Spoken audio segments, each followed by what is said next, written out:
Gonzo, the producer's here. Nobody, Len, King, Zuga.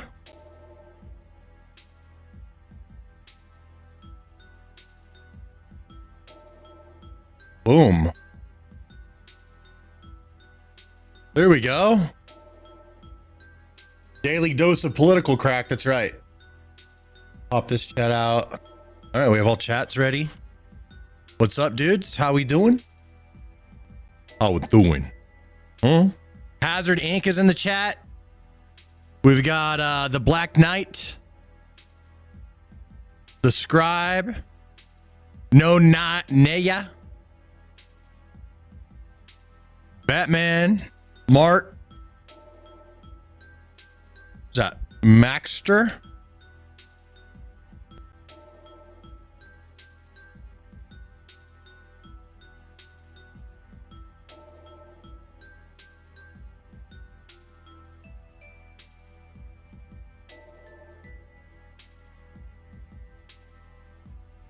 Black Knight of Ashton.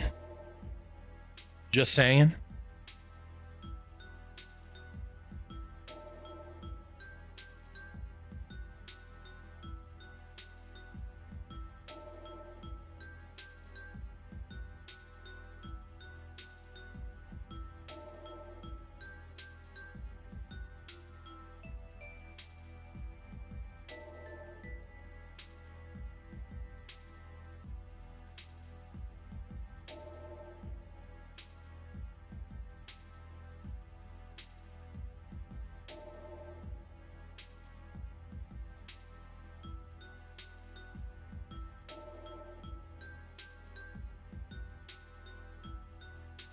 The helly? Can't find my shit. Oh well. 5.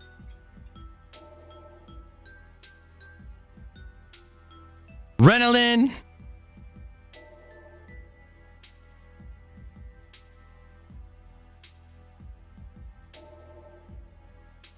You see the drunk raccoon going on a bender? I have not.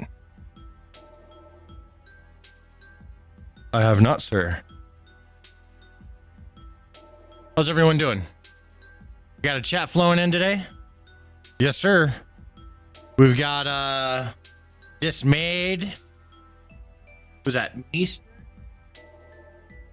Ooga Booga. What's up, dudes? Hey, Brittany.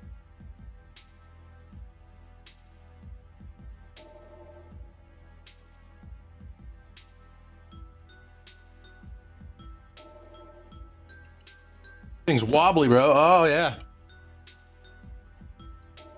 It's like, why is this thing so wobbly? Yeah, all right. Screws are coming loose. There we go.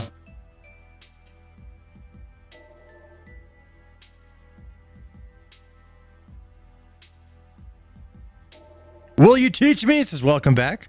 It's my birthday. And you hop on out of nowhere. Happy birthday, will you teach me? I am on out of nowhere. Yeah, sorry, I haven't been on in like a week. Took some time off. And then like once the holidays were over, I was like taking a little bit more time off. But I'm back. I am back. I'm ready to go.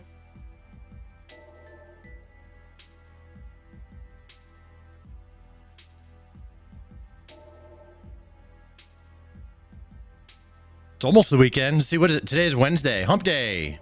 We got Thursday, Friday left. Yes, sir. Yeah, some good food, good times. I should show you guys my my setup. Hold up. I have a I'll show you my turkey setup.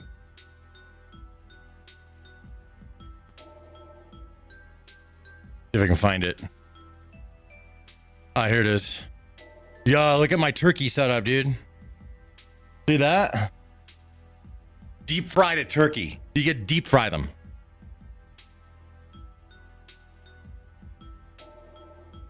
Boom. Boom is right. Yes. You saw it? Yeah, bro. I gave the turkey a hot tub. Yes, sir.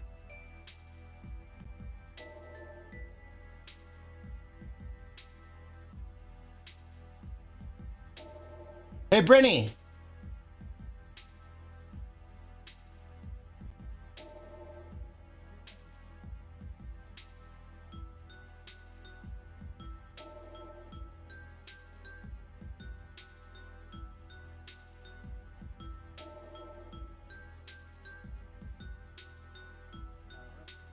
Look.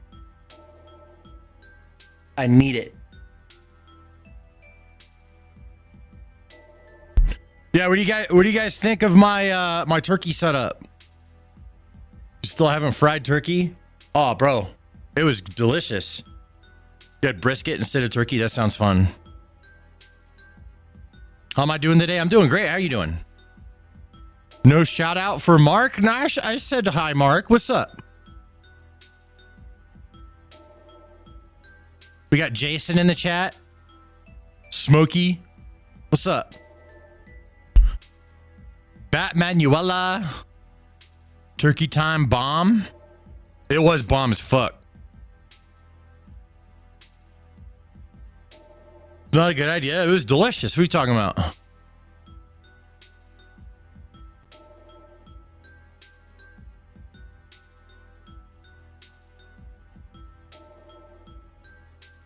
Trump on top? Indeed. Indeed.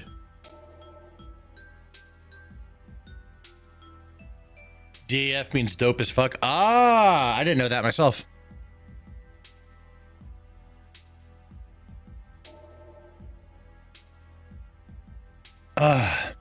Need water. I partied too hard last night.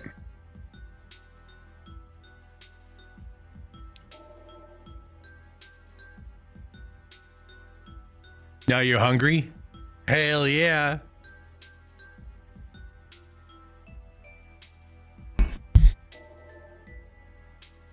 Hell yeah, dude.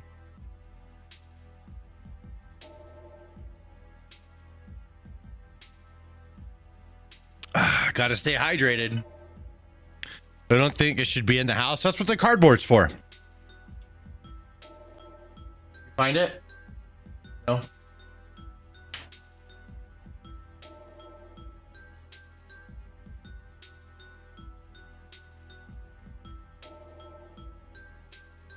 Not over there, huh? Where the fook?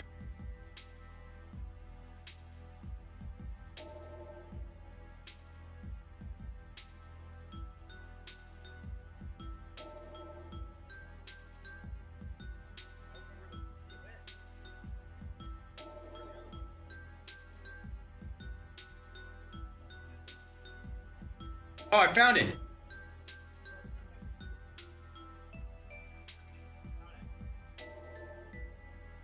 Give me a sec. My knee is killing me. I gotta put my knee brace thing on. My knee feels like it's gonna blow up. Show us your pets. They around. They roam. I could zap them for you. Want me to zap the dogs? Got it. It was behind my computer.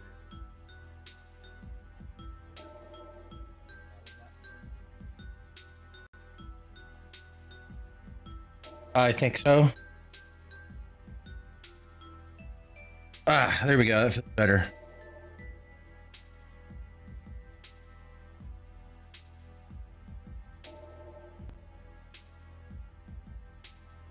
Love the lights. Thanks. Yeah, we got the lights going today. Let me full screen for everyone else. Look at that.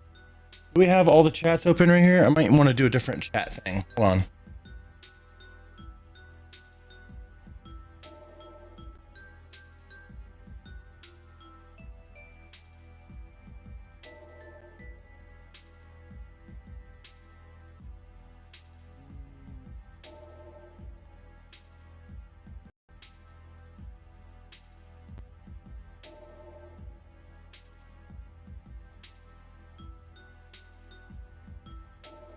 Ooh, I just realized.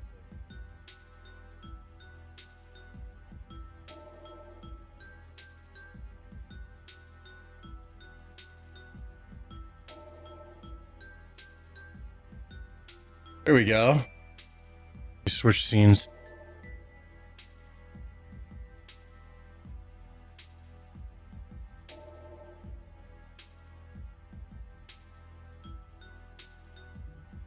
I had some computer issues. I think we got them all fixed. There we go. There we go. That's looking good. That's what's up. Top 3 cars? One of my favorite cars that I always wanted to have when I was younger, but I don't really care about cars that much anymore, but was a Cadillac CTS-V. Those things are badass. It's like super fast and it's luxurious at the same time. Semper Fi, Devil Dog. What's up, Jerry? Semper. No income tax would be nice, but it's property tax we need to abolish. I agree. Yeah, property tax, dude. That's just paying the government rent for your land, dude. It's not fair.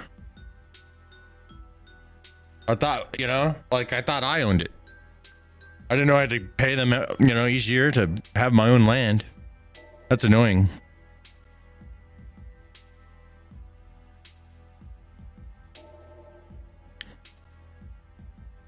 What's your favorite crayon flavor? Yellow. Yellow on the way?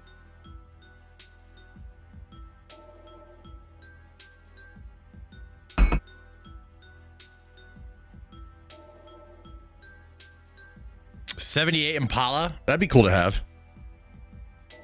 How do you feel about Canada?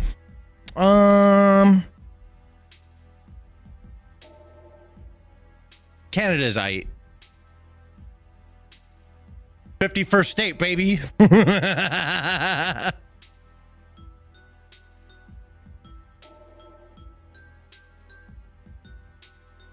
Does my wife make the money? Yep. She takes care of me. She's my sugar mama.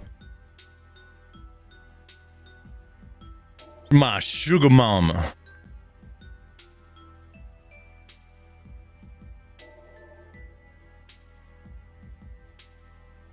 Let's see. Here we go. Okay, cool. Got all my... Everything should be good to go. I'm ready to stream. I got a bunch of stuff to talk about today.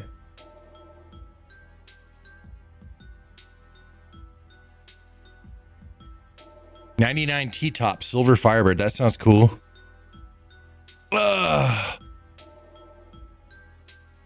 So yeah, I'm actually about to cook another turkey today. I'm gonna deep fry it. What do you guys think of my setup? Do you guys like it? Very festive stream. Thank you. Thank you. Yep. So it's very Christmassy in here. Merry Christmas. Merry Chrysler.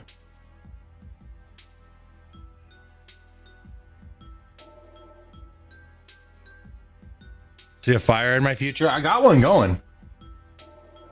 I got my fireplace going. You guys can't see it from here, but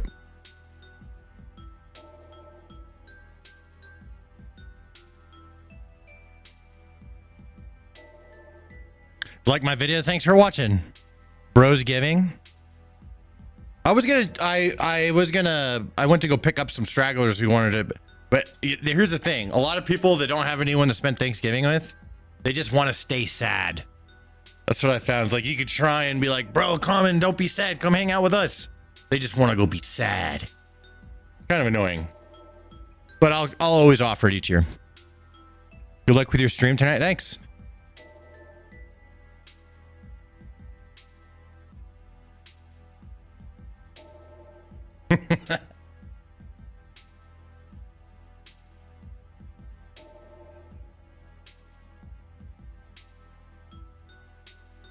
Your house is gonna stink. Don't do it indoors. I have ventilation.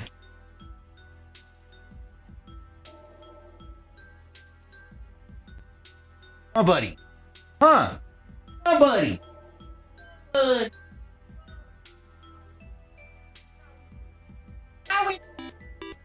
Ew!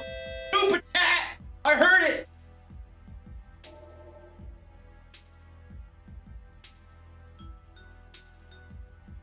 Super chat. 2 Trump bucks from Blue Goblin. Says, hope that turkey is frozen.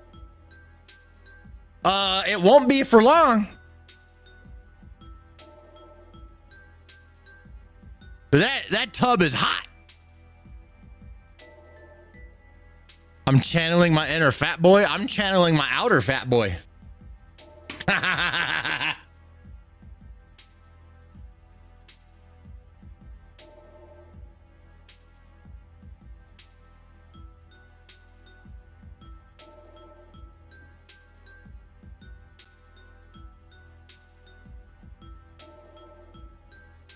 Has to be frozen and you have to drop it in fast. All right. Indoors is crazy. Bro, it's fine. I have cardboard. Chill. Black Ops Battalion in the Twitch chat. What's up, man?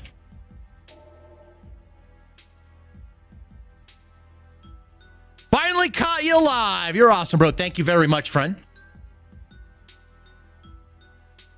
Make sure you fill the fryer up 1/4 below the rim. Then put the frozen turkey in. Oh, below the... Got you. Well, then it'll spill out.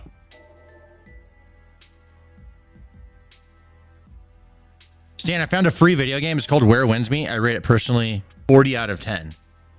Is it a Souls-like? Because that's Souls-like is not my favorite mode, but I did install the game. Then I like did a little bit of combat and I was like, this feels Souls-like, and then I deleted it. But maybe I'll Skull Crusher knows, but yeah, but the cardboard will soak it up. Yeah. Cardboard, good to go. Who's frying turkey inside? This is me. I'm doing it tonight after the stream. Yes, sir. I'm excited. Got full brand new propane. We need to fill those other propanes, Brittany. The empty ones outside. We gotta get those ones full. And then we could put it into that little fire pit thing.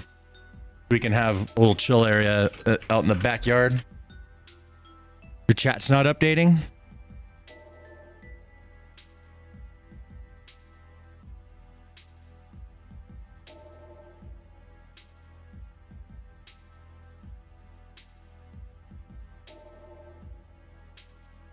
There's a Ford logo on the fridge. Something doesn't. I got a Ford. I got a 96 Ford Dually F350. Extended cab, extended bed, third wheel. Whatever that's called. Fifth wheel, third wheel. You downloaded Where Wins Me on your PS5. I haven't really played it. Is it a Souls-like?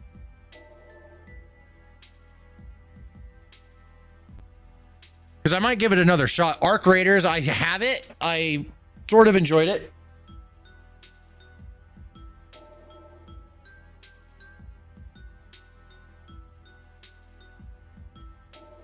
Nice truck, thank you. Yeah, I like. Everyone always they see my truck, and they're like, "Damn, bro, you selling?" I'll never sell it. I'll never sell my truck. It gets 6 miles a gallon, and I like it that way. You don't think it's a Souls-like?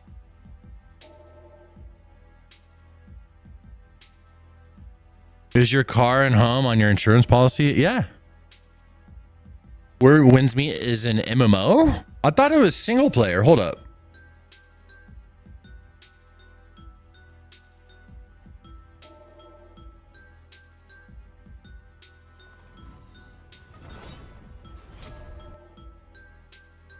Online. Oh, it's single player, online PvP, online co-op. Okay, it is online. Got it. Is it a Souls-like? I'm gonna have to check it out. I'm gonna have to check it out and find out.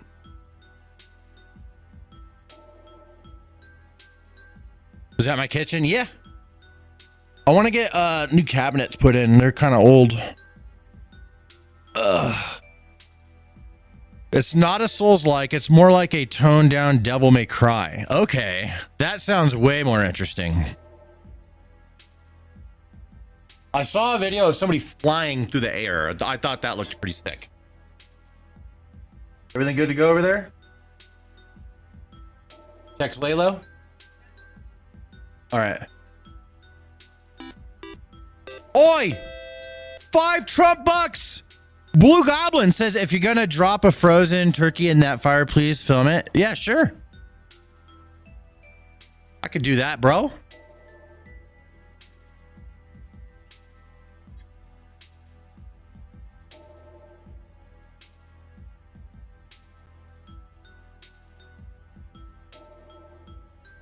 Be careful with the turkey. I'm a master chef, dude. New Helldivers update is insane if you play it. I do play it. What's the update? I am gonna cook. Yeah, this is ready up in my kitchen. Got a nice kitchen. Don't need to do nothing to it. I want to put like LEDs and shit in my cabinets. I think that would be sick.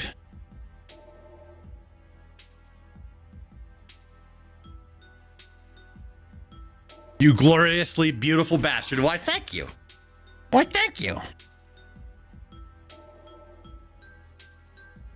Oh, right. I did hear that Helldivers got like super optimized with their file size.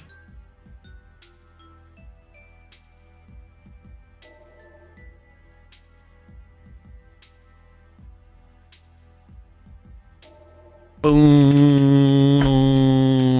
Do. Do. Do. Do. What's up with the fryer in the kitchen? I'm cooking turkey tonight. Already ate the other one. I want to make another one. Big Stan Dog, what's up, brother? What's up? What's up, brother? Brother. Is the puppy okay? Yeah. Oh, Duke back there? Let me see if he's all right. Maybe he needs help getting up. Help?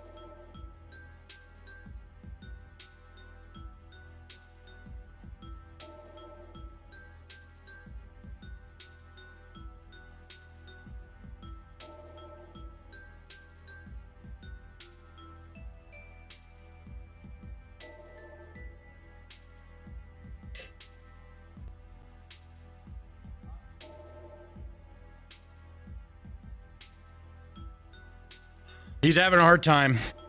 Getting old, dude. Days are numbered, unfortunately. But he's hanging in there like a boss. It's all right. Don't worry about it. You know, it's life. How old? He is pushing 16 for such a big ass fucking dog. It's crazy. See, once you get him up, he can walk around. He droops, but he can get around. He's gonna find a place to just plop down and chill. What is he gonna do? He is a tank. He's a fighter. Yes.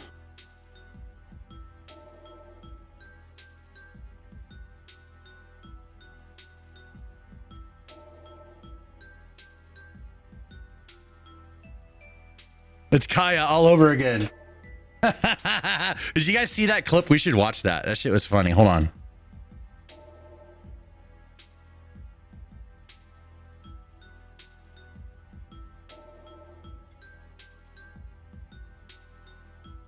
I have it saved. Oh yeah, right here. Bros. You guys seen this? Tell me you guys have seen this clip.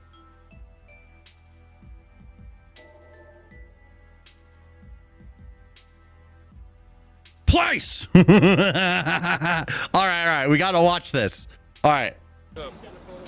Yeah. I don't have my phone with me. Can we just do screen photo? Here. Yeah. Right. Hey, free Kaya. Free Kaya. That is the best thing I've ever seen in my life. I'll tell you what, the power of social media. This guy has no fucking clue, dude. He has no clue. And look at how Hassan's looking. He's like, are you fucking kidding me right now? Are you fucking kidding me? Bro, this guy has a job and shit. He's not fucking perpetually online, okay? Like we are. Nuts. I'm a bit blown away that people are coming out to say hello to you. Well, it's great. Like, it's deadly, you know. It's brilliant. Part of the world is that. Yeah. So funny. Watch here. I'll play it again. Yeah. I don't have my phone with me. Can we just do screen photo? Here. Yeah. Right. Hey, free Kaya. Free Kaya. Bro, that is so funny. There it is. That's a fucking wallpaper right there, dude. That's funny as shit.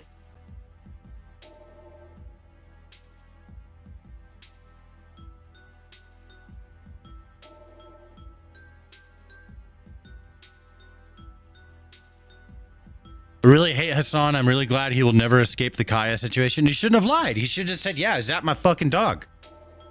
just say the truth. Why does he have to lie? Why is he, you know what I mean? Fucking say that you zap your dog, bro. The fact that he lied about it made it worse. He still won't admit it. Palpatine that dog, bro. Also, you don't shock your dog. I got a dog zapper. Where's that shit at? Let's zap him right now. Zzz. Missing. Those are cards that we got the other. I want to look them up.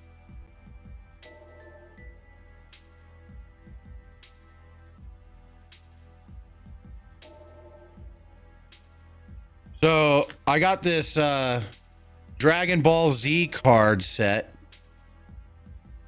And apparently there's a really expensive card that I pulled. Somebody said it was $5 grand. I'm going to look it up. It's in one of these. Oh. Let's see here.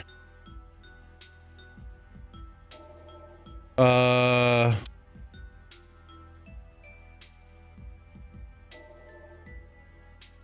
didn't know Dragon Ball Z had a card game. So that's dope.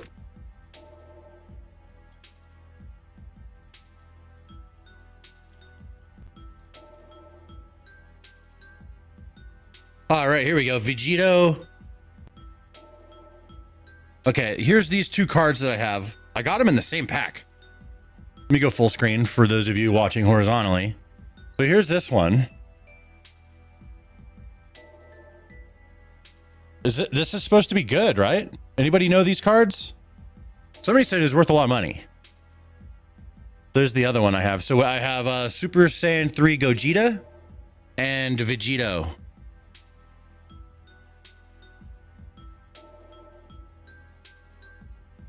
I'm not sure if these are good. I'll use AI. Let me ask my phone. I'm gonna put that fucker. Here it is. Rock.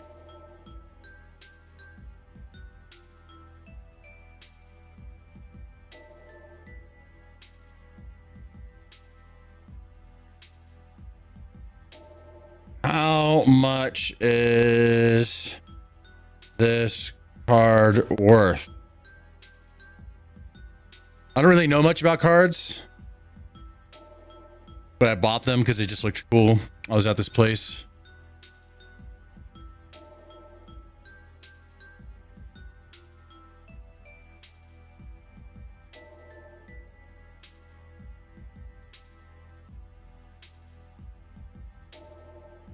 I don't think those are big time. That's what my friend was saying, but he's also fucking retarded sometimes.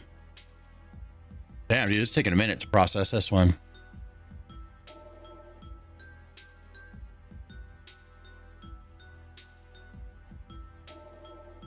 I did get a bunch of Pokemon cards too.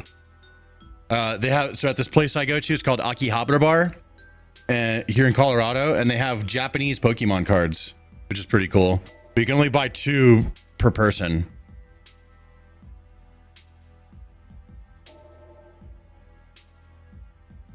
Grok is still processing. It's crazy.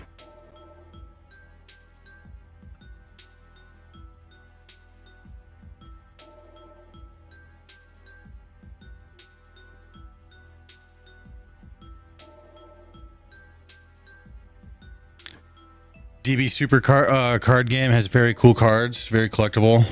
It looks cool. I want to learn how to play it.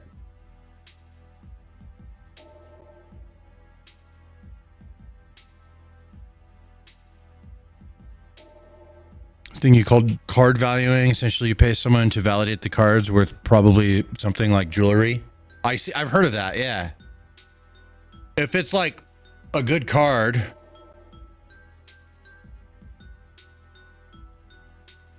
Like the Christmas vibe. Thank you. I put a little bit of effort into it. But the front of my house looks sick. You should see the front. Card grading. That's right. I've heard of that.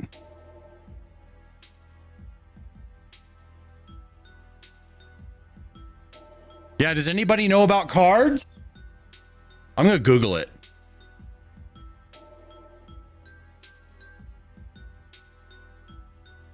How much is a Vegito Super Warrior Reborn card worth holographic.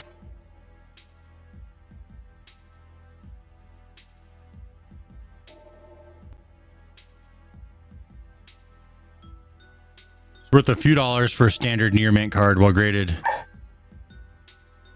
$15. Okay, what about the Super Saiyan 3 Gogeta?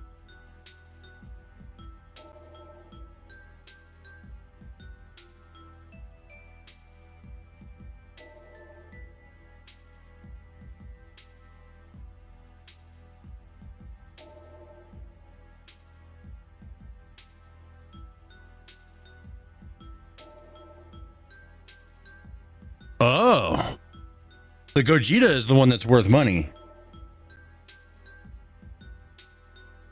Yo, dudes. Okay, hold up. This is what I have. Anybody that knows cards, can anyone verify? It's a holographic Gogeta. It says it's ranging from under $10 to over $3,000, depending on specific card version.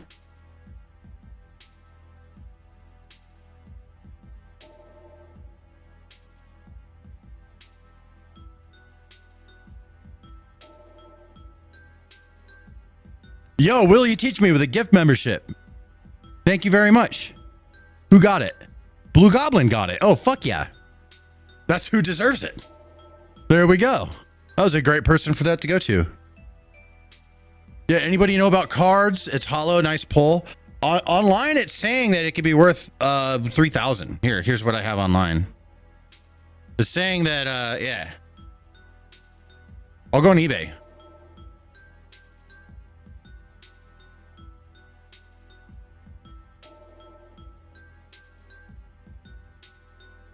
This one, okay, that's different than the one I have.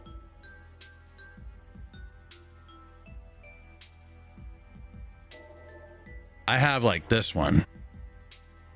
No, wait.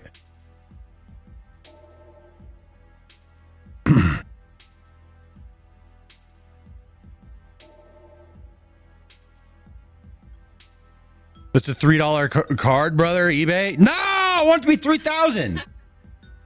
I don't want it to be that. I want it to be 3,000.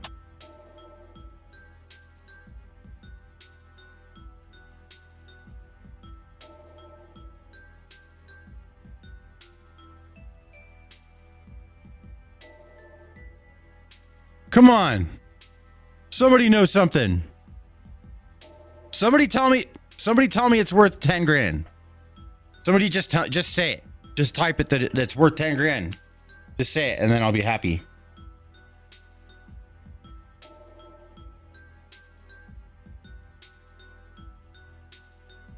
$0.25.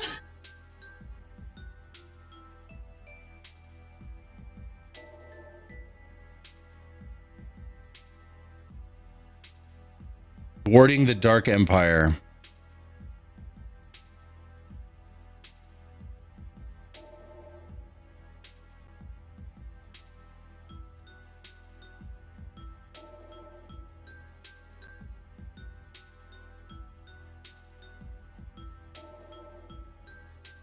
Huh?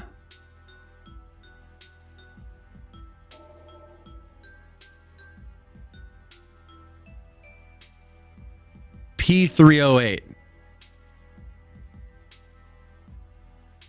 It's worth $1. Fuck! That sucks. Josh lied to me. I hate card games now. Bro, my friend told me it was like expensive.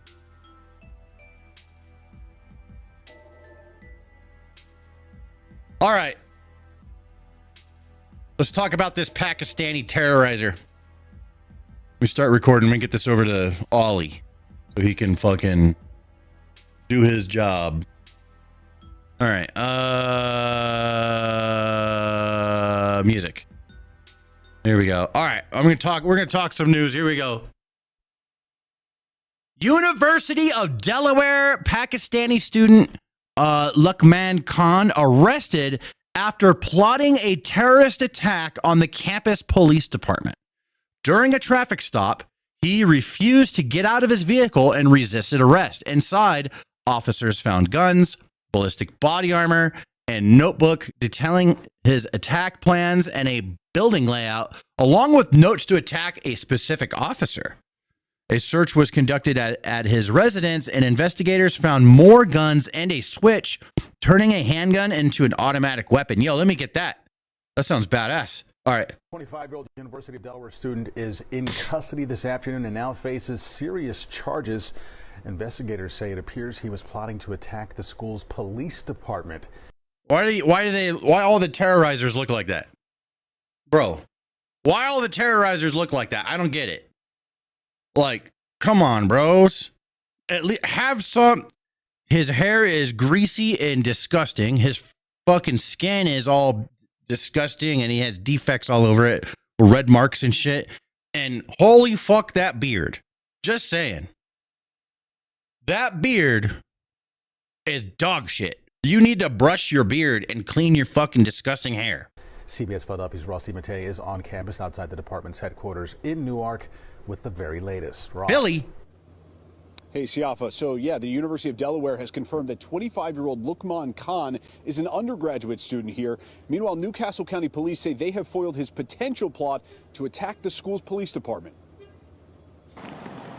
The fuck is wrong with this guy? Before midnight on Monday, November 24th, when Newcastle County police officers say they stopped 25-year-old Luqman Khan inside a white Toyota pickup truck at West Canby Park in Wilmington.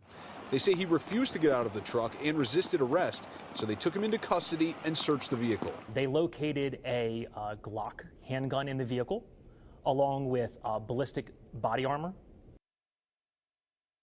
They also... The fuck you think he was going to go do? So glad this got thwarted. Loaded a 4 27-round extended magazines, Sick. as well as a micro conversion kit for the Glock. That sounds badass. Let me. Well, what's he got? Oh, he's got his notes here.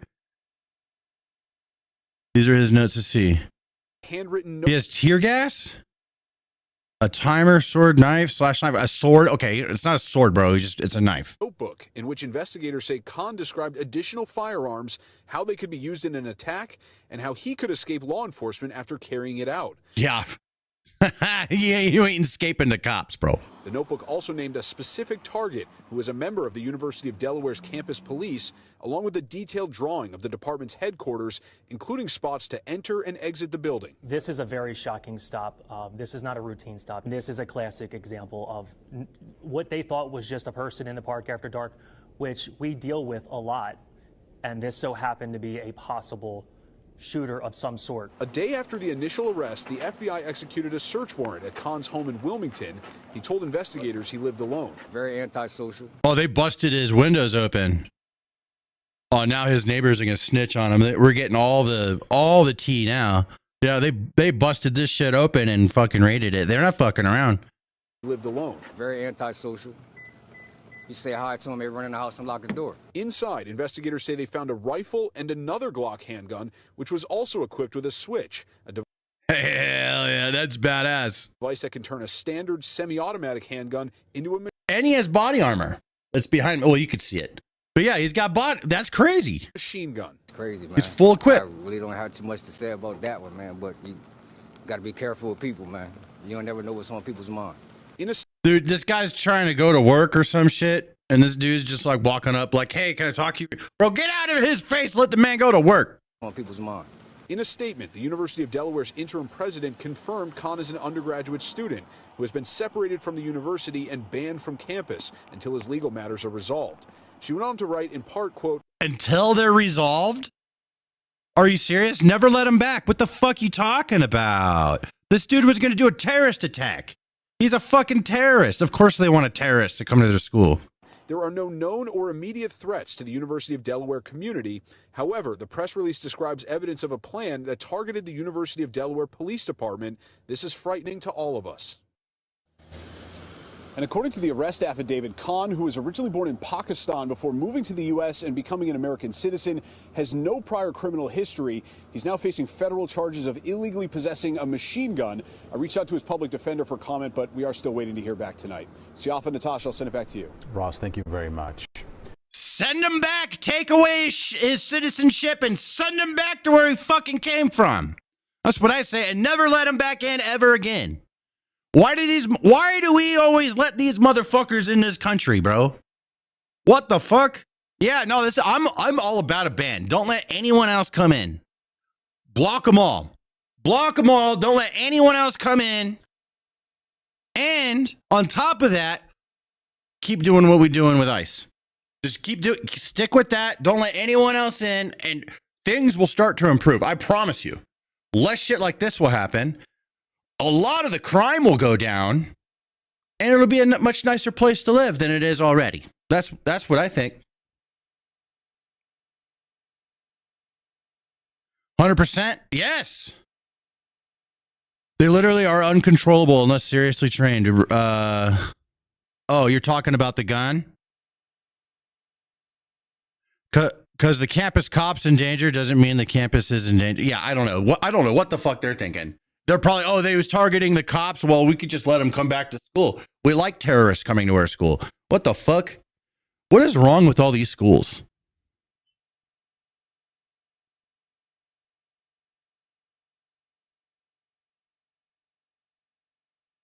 Typical such guy would be given permanent citizenship. Absolutely typical. I know, right? Not anymore. We're locking this shit the fuck down. We're not letting this happen anymore. No, sir. They ain't from here. Get them out of here. That's what I say, dude. Not. I mean, unless they are fully assimilated. If somebody has come here and they're like fucking red, white, and blue, flipping burgers on 4th of July, lighting fireworks and shit, they could stay.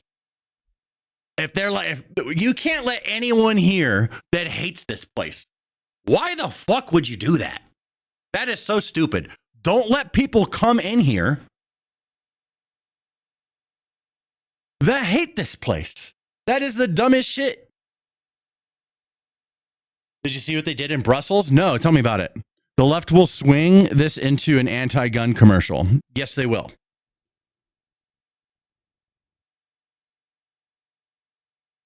Schools want these people, so it helps their agenda. I think you're right.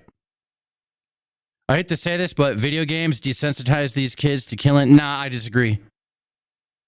Yeah. Nah. You shoot people in a video game, it's just a game. You put a fucking weapon in someone's hand, tell them to fucking execute somebody, they ain't doing it, dude. It's not like, okay, sure, I do this in video games. They're not gonna fucking do it. They'll see a dead body and puke, bro. Okay? Come on. No, I disagree. They raided a nativity scene and beheaded baby Jesus. Really?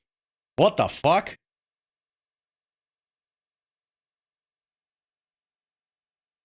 Denmark is doing the same. Poland gets fined 1 million euros a day for not allowing immigration, and Poland don't give a fuck. Wait, how is Poland getting fined 1 million euros? Who's fining them? What the fuck is going on with this world?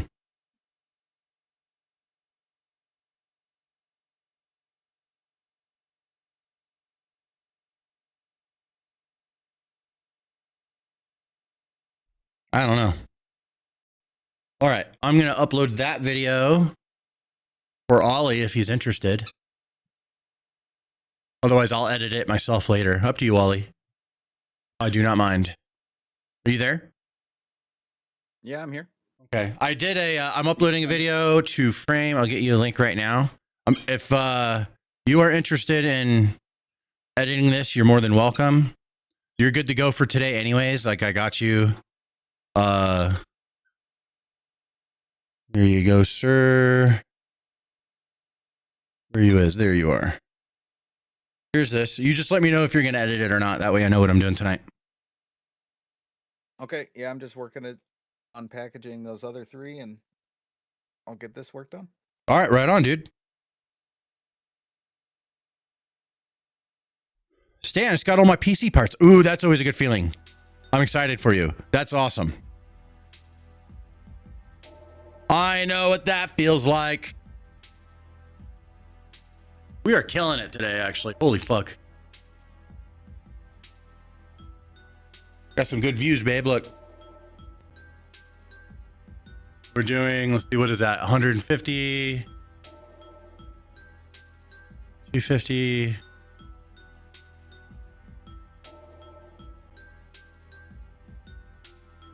We're doing like, damn, like 400,000 views an hour. That's pretty good. What's going on in Philly? Oh, they stopped a terrorizer. With that said, what do you guys think of my turkey setup? After I get done with my stream, I'm gonna go deep fry this turkey. What do you guys think? You guys like it?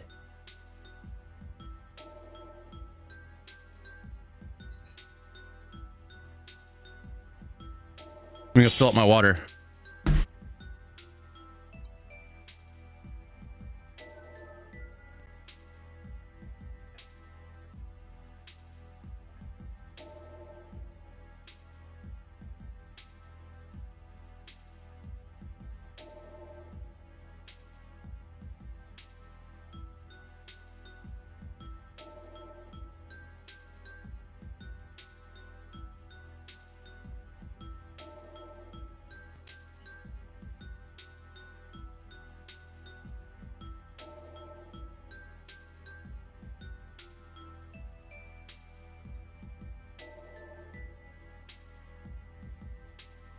You forgot the grill? No, I was gonna deep fry it.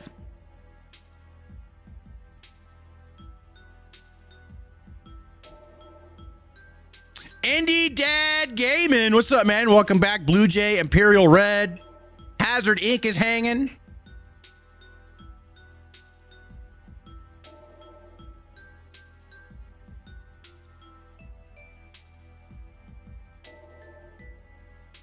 Got beans in your chili that gives it some body, you know what I'm saying?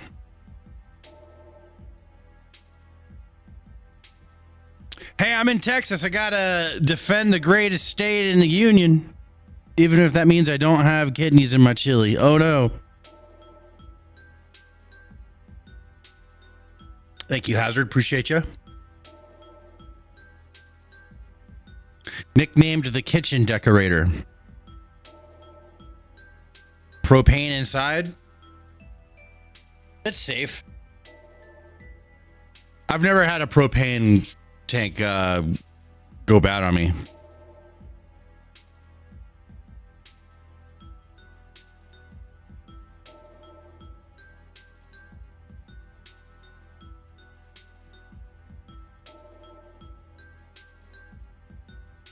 Archie sent me a picture of him eating beans on toast.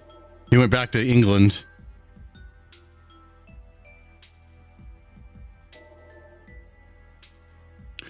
Hello, can you shout out my missus, please? Her name's Zoe. What's up, Zoe? How we doing? My name is Zoe. How we doing? Don't fucking touch me or I'm suing. Hope you have homeowner's insurance. I have insurance. It's required for my mortgage. We got Chum Nasty in the chat. What's up, man? I'm in Texas and I personally prefer beans in my chili, but I get the culture. I don't like beans in my chili. I mean, I'll tolerate it. I can make some good chili with some beans in it, but I think chili is better without beans, personally. Deep fry it outside. It's fucking cold out there, bro. It's literally snowing.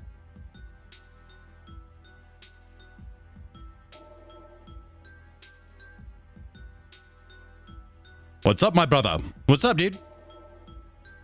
Favorite band of all time? That's a hard question to answer. I have a lot of favorites.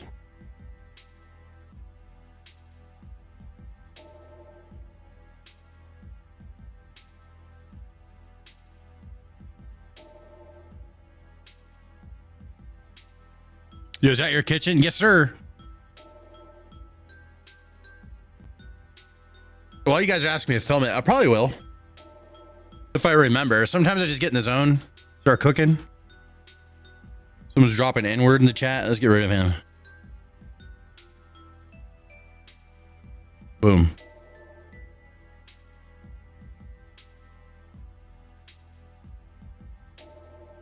Be careful. I'm very careful. That's what the cardboard's for. So I don't make it, you know, if there's any mess or whatever, the cardboard's there. Is it Ozzy's birthday? I don't know. Is it?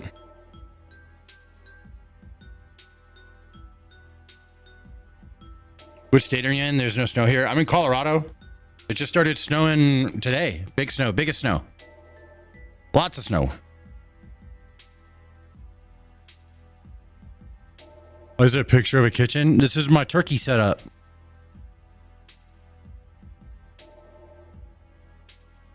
Yes, today is Ozzy's birthday. No shit.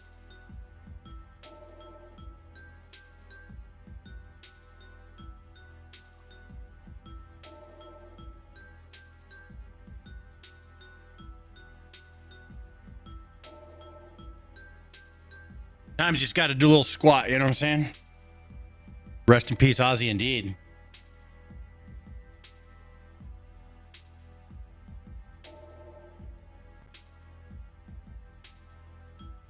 Love you, dog, but no income tax? Come on. I mean, that's what Trump said.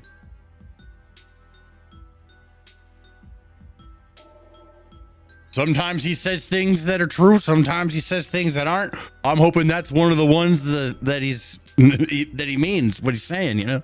We'll see how it goes down, though. We'll see. All right, what else we got? Hold on. Got some other things to talk about. Oh, let's do the okay.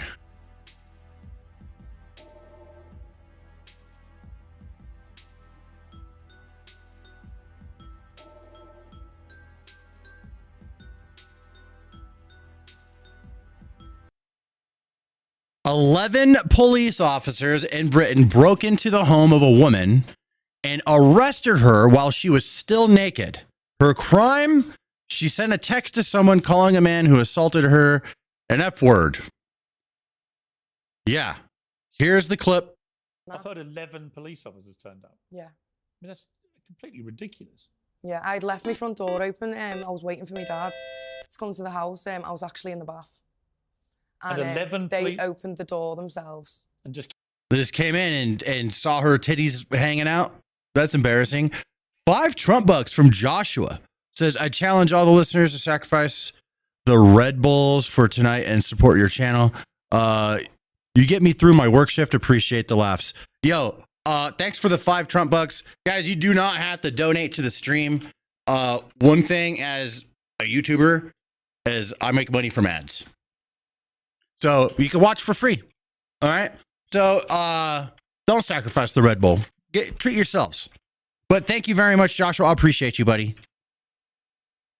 came in. And came in. And you're in the bath? Yeah. And what do they say to you? Well, I heard my name, which was one female. My name? Out of the lot of them. And 10 male officers? Yeah. 10 dudes, 1 chick to come arrest her for saying the F word in a text. You got to be kidding me. And then I heard my name, and I thought, oh, it might be my sister, because it didn't sound like someone who was, because obviously I was upstairs in the bath. And then they just come up the stairs, and they didn't give me any privacy or anything. Like I had to. You were naked? Yes. How do you feel? That's so stupid. Why the fuck are they doing this in Britain, dude? I'm really They're upset. off the rails, yeah. And what did they say to you? What did they say they were there for? Well, I was just asking them, can they just leave the female officer, and can they please go downstairs? As obviously I was upset, and I had no clothes on, and they kind of wanted to watch me get changed, and I was very upset about that. In the end, they did send the males down the stairs, and the female officer sat with me. I was crying my eyes out. I was really upset. Trump won 420. I see you in the chat. Hello. And yeah, I do think that this is fascism. Upset. Arresting somebody for saying the F word? You got to be kidding me. And then I said, well, what are you even here for? Because I was shocked. I was in utter shock. And she said, for malicious communications, hate crime and malicious communications. And I said, well, what for? And they said, we'll discuss that when we get to the police station. That's crazy. That is absolutely fucking wild. I can't believe that she can't say this word in her country without getting arrested. You can't say this word? I mean, it's a slur. I'm not going to say it on stream, but that's illegal? Really? You got to be fucking kidding me. Seriously, dude. Say it. I'm not saying it, dude. I'm going to get in trouble. Yeah, YouTube will ban me. I'm not doing it. A woman from Trinmere, UK, she's a mother and a nurse, was beaten up by her boyfriend. She texts someone, describes the man, beat her up as the F word. She's arrested and convinced of a hate crime. And the man who beat her up is given a slap on the wrist. Don't play that. Oh, I won't play that. I know. I saw that clip. What's up, dude? Oh, he wants the ball? See, you old man, he wants to play. You can barely stand up. Thanks. Good looking out, Ollie. Appreciate you. But I was aware of that one. But I'd rather you jump in anyways. Crazy, dude. Yeah, this clip was funny. It's basically, Tucker Carlson just kept saying it. He's like, F word, F word, F word, F word. You can't say it because it's illegal, but I can because I'm American. F word, F word, F word. And then Piers Morgan, he's like, I can say it. And he's like, then do it. And he's like, no, I'm not going to. It's pretty funny. Yeah, I figured I'd hopefully save you. Thanks. Archie, what's going on there? Archie is back over there. Yep, he's in England right now.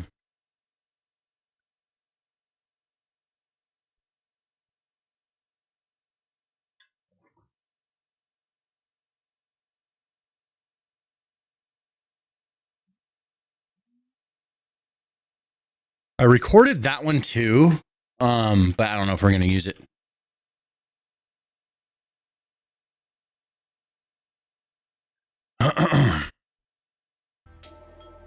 See what other kind of news we got. That one's interesting. See, Governor Tim Walz, fucking retard. Snap changes are coming. Secretary of Agriculture Brooke Rollins announced SNAP food stamps changes are moving to its implementation phase. EBT is getting a complete overhaul. All dead people will be removed from receiving benefits. Good. All illegals will be identified and removed from SNAP and all USDA programs. 80 hours per month work or volunteer requirement for all able-bodied adults. This is the one I agree with the most, and this is probably the one people hate the most that are on EBT because it means they have to go work. 80 hours? Bro, that's like 2 weeks. Come on. That's like 2 weeks of work in a month, dude. Come on, bro. People are having a hard time with that. Shit.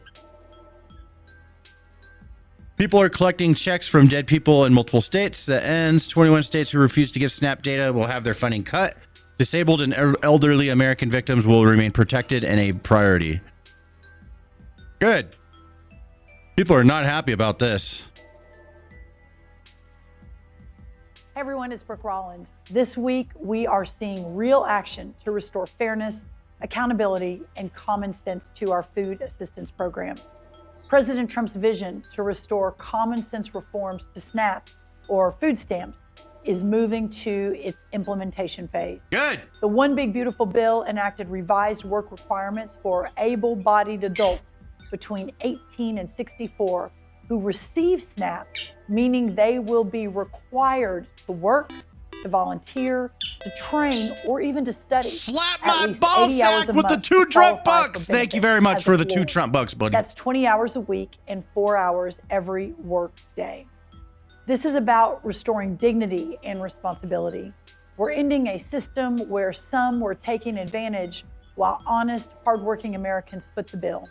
As I have pointed out, the data shows clear misuse. Deceased individuals still receiving checks. We've known this shit has been a scam forever, dude. This has been a scam. Everyone's known it's been a scam. I grew up being taught, bro, don't be some loser that gets stuck on this stuff. I do understand people do fall in unfortunate times, so I'm not saying everyone that's on Snap's a loser, but there's a lot of people that are like gaming this so they could work less. There are. They don't want to work. We all know it.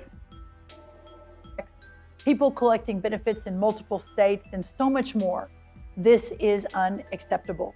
And while we're talking about that, to the 21 states who have yet to send us their data, what is it that you are hiding? What's up, Let's Wildfire partner 911? I see you in the together to chat. defend the taxpayer and make sure that those who are most vulnerable among us are receiving the benefits. There is dignity in work. There is dignity Toxic in service Liquid to your Gaming, I see community. you. There is dignity in career and technical education. Also, all USDA programs, including SNAP, are continuing to be under significant review to kick off any illegal immigrants receiving federal benefits. Calvin and Hobbs says, I was on Snap for years. It was the proudest day when the government sent me a letter cutting me off. I still have the letter. That's awesome. Good for you, dude. Good for you. That's what I like to hear. All right, Roomba, you're going to get loud. I'm turning it off. Roomba is... I need to turn this shit off. It always goes at 7. Go home.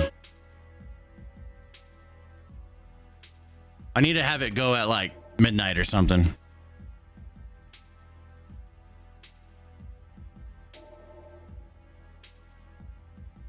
That means no more freebies for lawbreakers.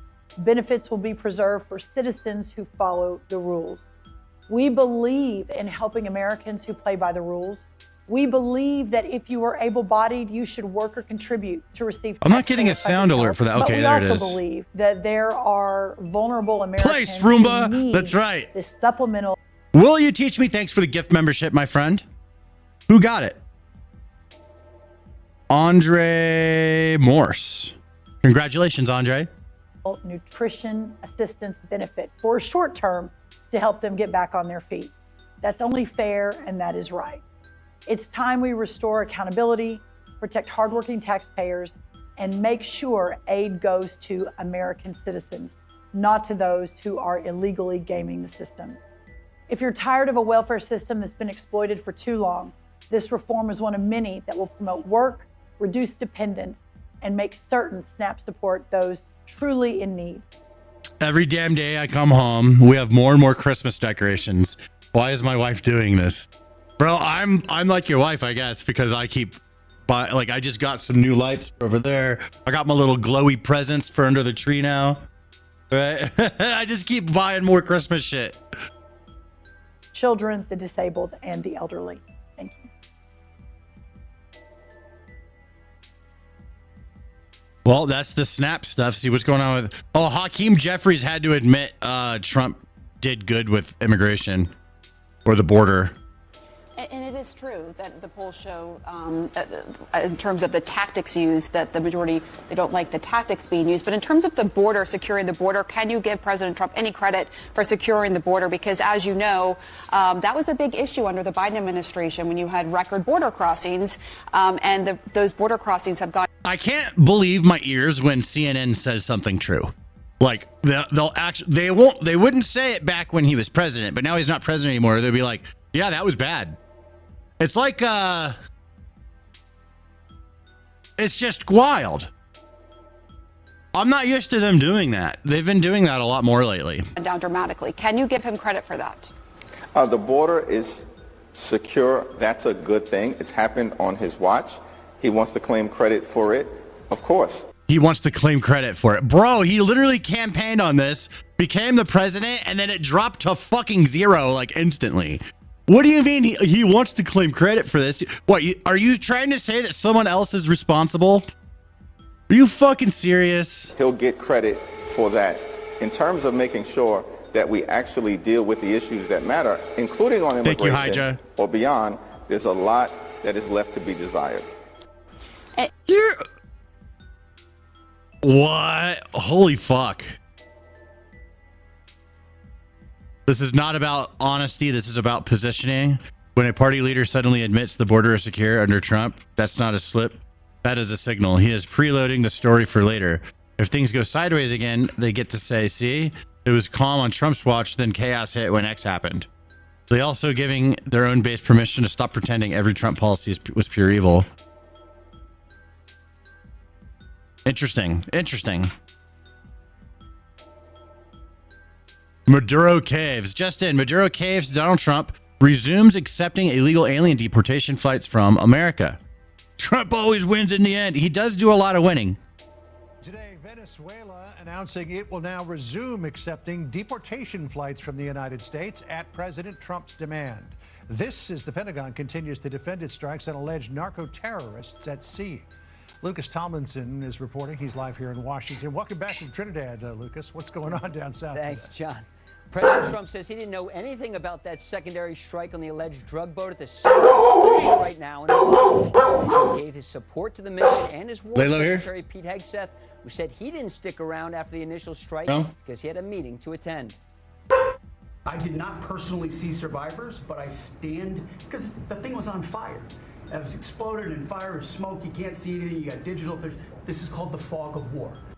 The strike in question, September 2nd off the coast of Trinidad, the first of more than 20 over the past 3 months on alleged narco-terrorists. Those who initially survived that September 2nd strike were sorry to everyone with dogs. My dog's barking. Probably making your dogs go nuts. Earlier today. Your dog's barking as my corgi looking around. Bro, you have a corgi? Their latest explanation is they weren't blowing up the people, they were blowing up the boat. If those darn people just wouldn't cling to the wreckage, they would be fine. Hegseth says the order to strike the boat again was made by Nate. I won't proudly say that I'm on snap. I've had 2 back surgeries and a second surgery. The doctor accidentally cut into my spinal cord. I'm still trying to fight for disability. Sorry to hear that, dude. And I understand. No, that's what snap is for. It's for people in that type of situation that you're in right now. And there's nothing to be ashamed of. All right? Nothing to be ashamed of. Navy SEAL Admiral Frank Bradley, who at the time was leading Joint Special Operations Command. General Keane says the follow-up strike was necessary. In this case, the boat and the cargo needed to be destroyed and the terrorists eliminated. And given the fact that terrorists weren't eliminated, it's well within that commander's authority to finish and eliminate the mission that he was assigned. Chuck Schumer says he wants the full video of that September 2nd strike released. Senator Tim Kaine just told our colleague Bill Maloogian lawmakers intend to file a war powers resolution this week to debate the issue of the U.S. potentially striking Venezuela. And Admiral Bradley will also be meeting lawmakers on the Hill tomorrow, John. All right. Need to see you live. I'm live right now, dude. We live, baby. We're going over all the news. We got the news today. Let's see, $20. What was this one? Oh, right, bro, check this out. So somebody gave this guy $20. Y este papel que dejaron aquí en mi carro. Disculpe por el golpecito. Ahí le dejé $20. So they gave him $20 because he's like, sorry, I crashed into your car. ¿Cuál golpecito? Nada, mira, ni un golpecito aquí. Hijo de su mamá. $20 is gonna fix that. Qué golpecito. What the fuck? Si ni la puerta abre. Y that's este papel crazy. Que dejaron aquí en mi carro. $20 and then depped out. What an asshole. Okay, we have some news about the Green New scam. Let's see what it's about. President Trump is signing an order to terminate Biden's Green New scam standards for automakers, which do nothing but drive up costs for Americans. Biden's fuel economy mandates terminated. Biden's tailpipe emissions regulations terminated. Biden's emissions waiver for Newsom's California terminated. Interesting. Let's listen in. Ridiculously burdensome, horrible actually, CAFE standards that imposed expensive restrictions and all sorts of problems, gave all sorts of problems to automakers. And we're not only talking about here, we're talking about outside of our country, because nobody could do it. Nobody wanted to do it, and it was ridiculous, very expensive. It put tremendous upward pressure on car prices, combined with the insane electric vehicle mandate. Biden's burdensome regulations helped cause the price of cars to soar more than 25%, and in one case, they went up 18% in 1 year. Today, we're taking one more step to kill the Green New scam. It's part of the greatest scam, probably, well, other than Russia, and a few others I could name. The greatest scam in American history, the Green New scam. And it's a quest to end the gasoline-powered car. This is what they wanted to do, even though we have more gasoline than any other country by far. And people want the gasoline car. They want everything. They want electric. They want they want to have lots of alternatives, but they do want the gasoline car. Right now, it's leading away by a lot. The car business is a very interesting business, but we want to keep it that way. I want to thank Transportation Secretary Sean Duffy, Deputy Transportation Secretary Stephen Bradbury, as well as CEO of Ford, Jim Farley. Jim, where is Jim? Let's see. Hi, Jim. Congratulations. You're doing a great job. CEO of Stellantis. There it is. Green new scam getting taken away. I see Trump. If you go to Japan and South Korea and Malaysia, they have a very small car, very small and really cute. You're not allowed to build them. And I have authorized security to immediately approve the production of those cars. Really? Thank you very much. One of the other things we're doing is separate from this meeting, but I think everybody here would agree with it. If you go to Japan, where I just left, and if you go to South Korea and Malaysia and other countries, they have a very small car. For small, they're tiny people. Used to be with the Volkswagen. They're very small. They're really cute. And they say, how would that do in this country? And everyone seems to think good, but you're not allowed to build them. And I've authorized the secretary to immediately approve the production of those cars. So you'll be able to buy they really are, they're actually, some of them are really beautiful, actually. If you take look, a look. Alo in the Twitch chat, what's up? Some of the Japanese companies do a beautiful job, but we're not allowed to make them in this country. And I think you're going to do very well with those cars. So we're going to approve those cars. Would you like to say something about that? Well, no, just that he never stops working. So even when he's on Asian time, he's calling me at midnight in the States. But he gave me the directive to clear the regulations on this, which we have. And so if Toyota or any other company wants to make smaller, more affordable cars, fuel efficient, we have cleared the deck so they can make them in America and sell them in America. They're really nice. The Chrome Dome guy. Thanks for the follow on Twitch, buddy. And it really gives people a chance to have a car, have a brand new car as opposed to a car that maybe isn't so great. And so you car companies start thinking about that. I think it's going to be a tremendous market. You want a K truck? What's a K truck? I've heard of that. K truck. Oh, these are cool. I've seen these. These are really popular in Japan. Oh, yeah. Yeah, these are cool little trucks. Yeah. That's badass.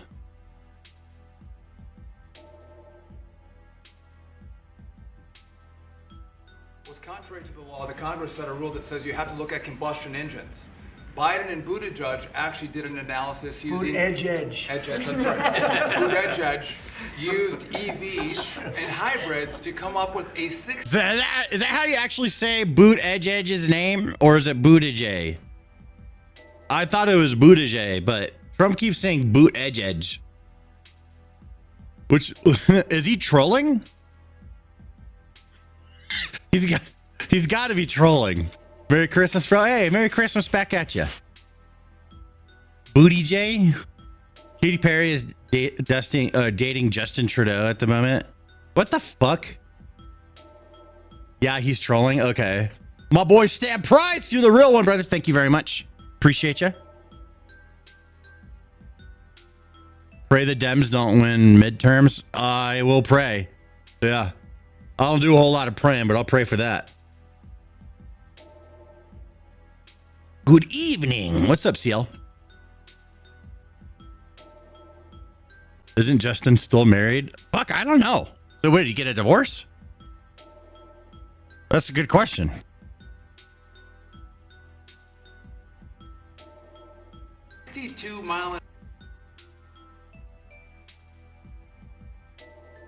That's all for the docket today. Let's check out this stream. To be with you. Welcome to the final cabinet meeting of 2025, a year that will go down as the most consequential and successful first year of any administration. They're saying that, not me. Oh, I say it too, actually, but a lot of people are saying it. And a lot of that is thanks to the men and women in the cabinet. Wicklow, thanks for the follow on Twitch, homie. New and improved cabinet room, I might add. We took pictures down from the vaults. We have vaults downstairs with lots of pictures that haven't been exposed to the world for, in many cases, over 100 years. We brought I appreciate you come over to Twitch. And we're using them. Trying to get my Twitch built up. But the cabinet room looks Supposed beautiful. to push and kick too. The Oval Office looks beautiful like it should. It was not. It was like the rest of the country. It was in disrepair. 1 year ago, our country was dead, and said to me by many leaders, we had a dead country. Now we have the hottest country anywhere in the world. It's true. The hottest country Temperature anywhere hot in the world. Think of that. In 4 long years of the Biden administration, there Katy were Perry is just suing the veteran for his $1 house. trillion I heard in about new that. Investments in the United States in 10 months. We've secured commitments of over $18 trillion. So they had, in 1 year, less than $1 trillion. That's in a period of 4 years. Think of it. 4 years they had less than $1 trillion. In 10 months we have more than $18 trillion. Is that right, Scott? It's even going to be higher than that. It'll be higher by And going up. And we're waiting for the Supreme Court case. You'll always be there on Kick. I'm on Kick right now. Because we're not only respected again, we're putting out wars by our trade policies, and we're taking in hundreds of billions of dollars, and our country is wealthy again and secure again. Follower. It's part of Elm, national Agent security, Elm, thanks and for I hope following that on Twitch. does There we well. go. People are coming over It's very now. important, Thank you, guys. Think of the number. We're going to be over $18 trillion in 10 months, and which is a record times probably 8 or 10 times. I think more than that for Can you any call country. Lalo? There's never been a country that's had that kind of an investment ever in history. Getting cold in here. And there's never been a country that's had half of that. It's a tremendous thing that's taking place. We have Most Canadian liquors moving to the States. Good. companies moving in from all over the world, from Mexico, from Canada, from Europe, from China, from Japan a lot. We just had Toyota is going to spend $10 billion, they just announced, on building new plants in this country. Our workers, they're going to be all workers. But they're spending a tremendous amount. So the stock market is at 46 all-time highs. And this last Friday, which is called Black Friday, was the biggest ever online sales that there's ever been by a lot. More Americans are working today than at any time in the history of our country. I mean, these are the facts we have to get out. And, you know, there's this fake narrative that the Democrats talk about, affordability. They just say the word. It doesn't mean anything to anybody. Just say it. Affordability. I inherited the worst inflation in history. There was no affordability. Nobody could afford anything. The prices were massively high. Do you remember when we took over eggs? You did a great job in that, Madam Secretary. Agriculture. Trump's hair looks really good today, huh?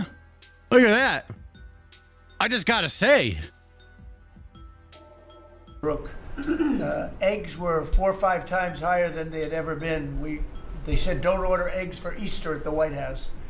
And we ended up doing it, and we got the egg prices way down, lower than what they were before. But the word affordability is a con job by the Democrats. They say affordable. I watched the other day where some very low IQ congresswoman talked about affordability. She had no idea. Their prices were much higher. As an example, energy, gasoline, we're now at about $2.50 a gallon. We're going to be, I think, at $2 a gallon. We could even crack that at some point. I'd love to do it. It's less than $2 here in Colorado. I saw $2.97. Isn't it cheaper? It was cheaper over, where was it? I saw even cheap, like $1.87. Yeah. No, here in Colorado, we have cheap as fuck gas right now. Less than $2, yeah. Wild. We could do it What's up, Hillbilly more Phil? easily if we weren't building up the strategic national reserves, which Biden emptied out before the election so that he could try and get elected. Meaning he started it, then he got thrown out of the race, and she took over and she kept it going, and they emptied out these strategic national reserves, which are really meant for something else. They're not meant to keep people happy with their gasoline price. They're meant for war. They're meant for problems, big problems. He emptied it out, and then she continued it during the process of trying to get elected. Didn't work out too well for him. And they virtually brought it down to the lowest level, I believe, in history. And it didn't have much of an impact because the prices were very high. But our prices now for energy, but for gasoline are really low. Electricity's coming down. And when that comes down, everything comes down. But the word affordability is a... Do you think it's important for people outside the USA to be interested in American politics? I mean, they're all addicted to it. Yeah, I mean, I don't think it's that important for them. They could just focus on their own shit, but they can't look away because it's so interesting. Democrat scam.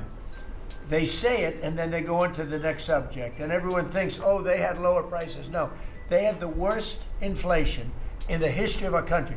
Now, some people will correct me, because they always love to correct me. I'm right about everything. But some people like to correct me, and they say 48 years.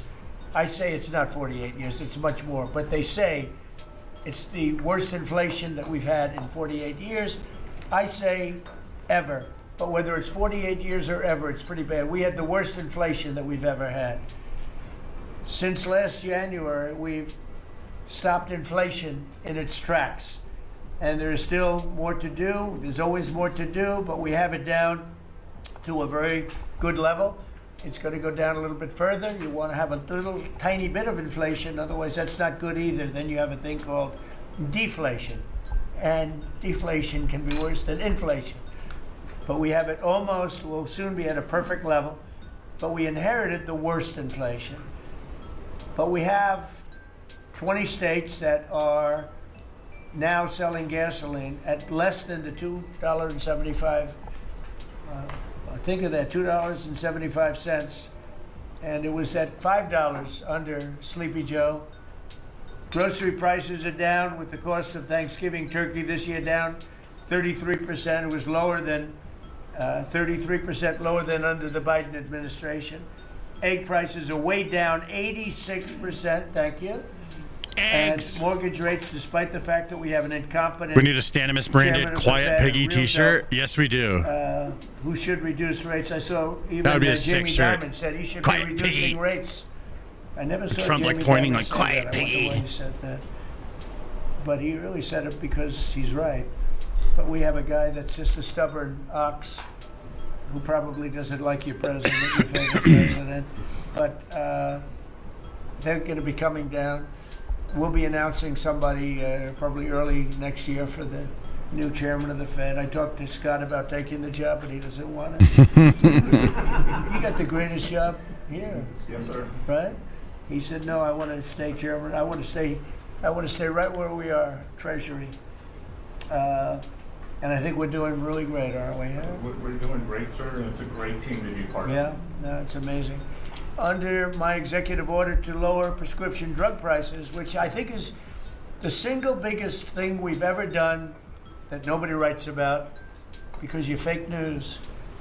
I've made unprecedented deals along with Bobby and Oz and all of the people that work on it. A lot of people that you wouldn't even think work on it, but they do, to slash drug prices by 200%, 300%, 400%, 500%, 600%, 700%, 800%.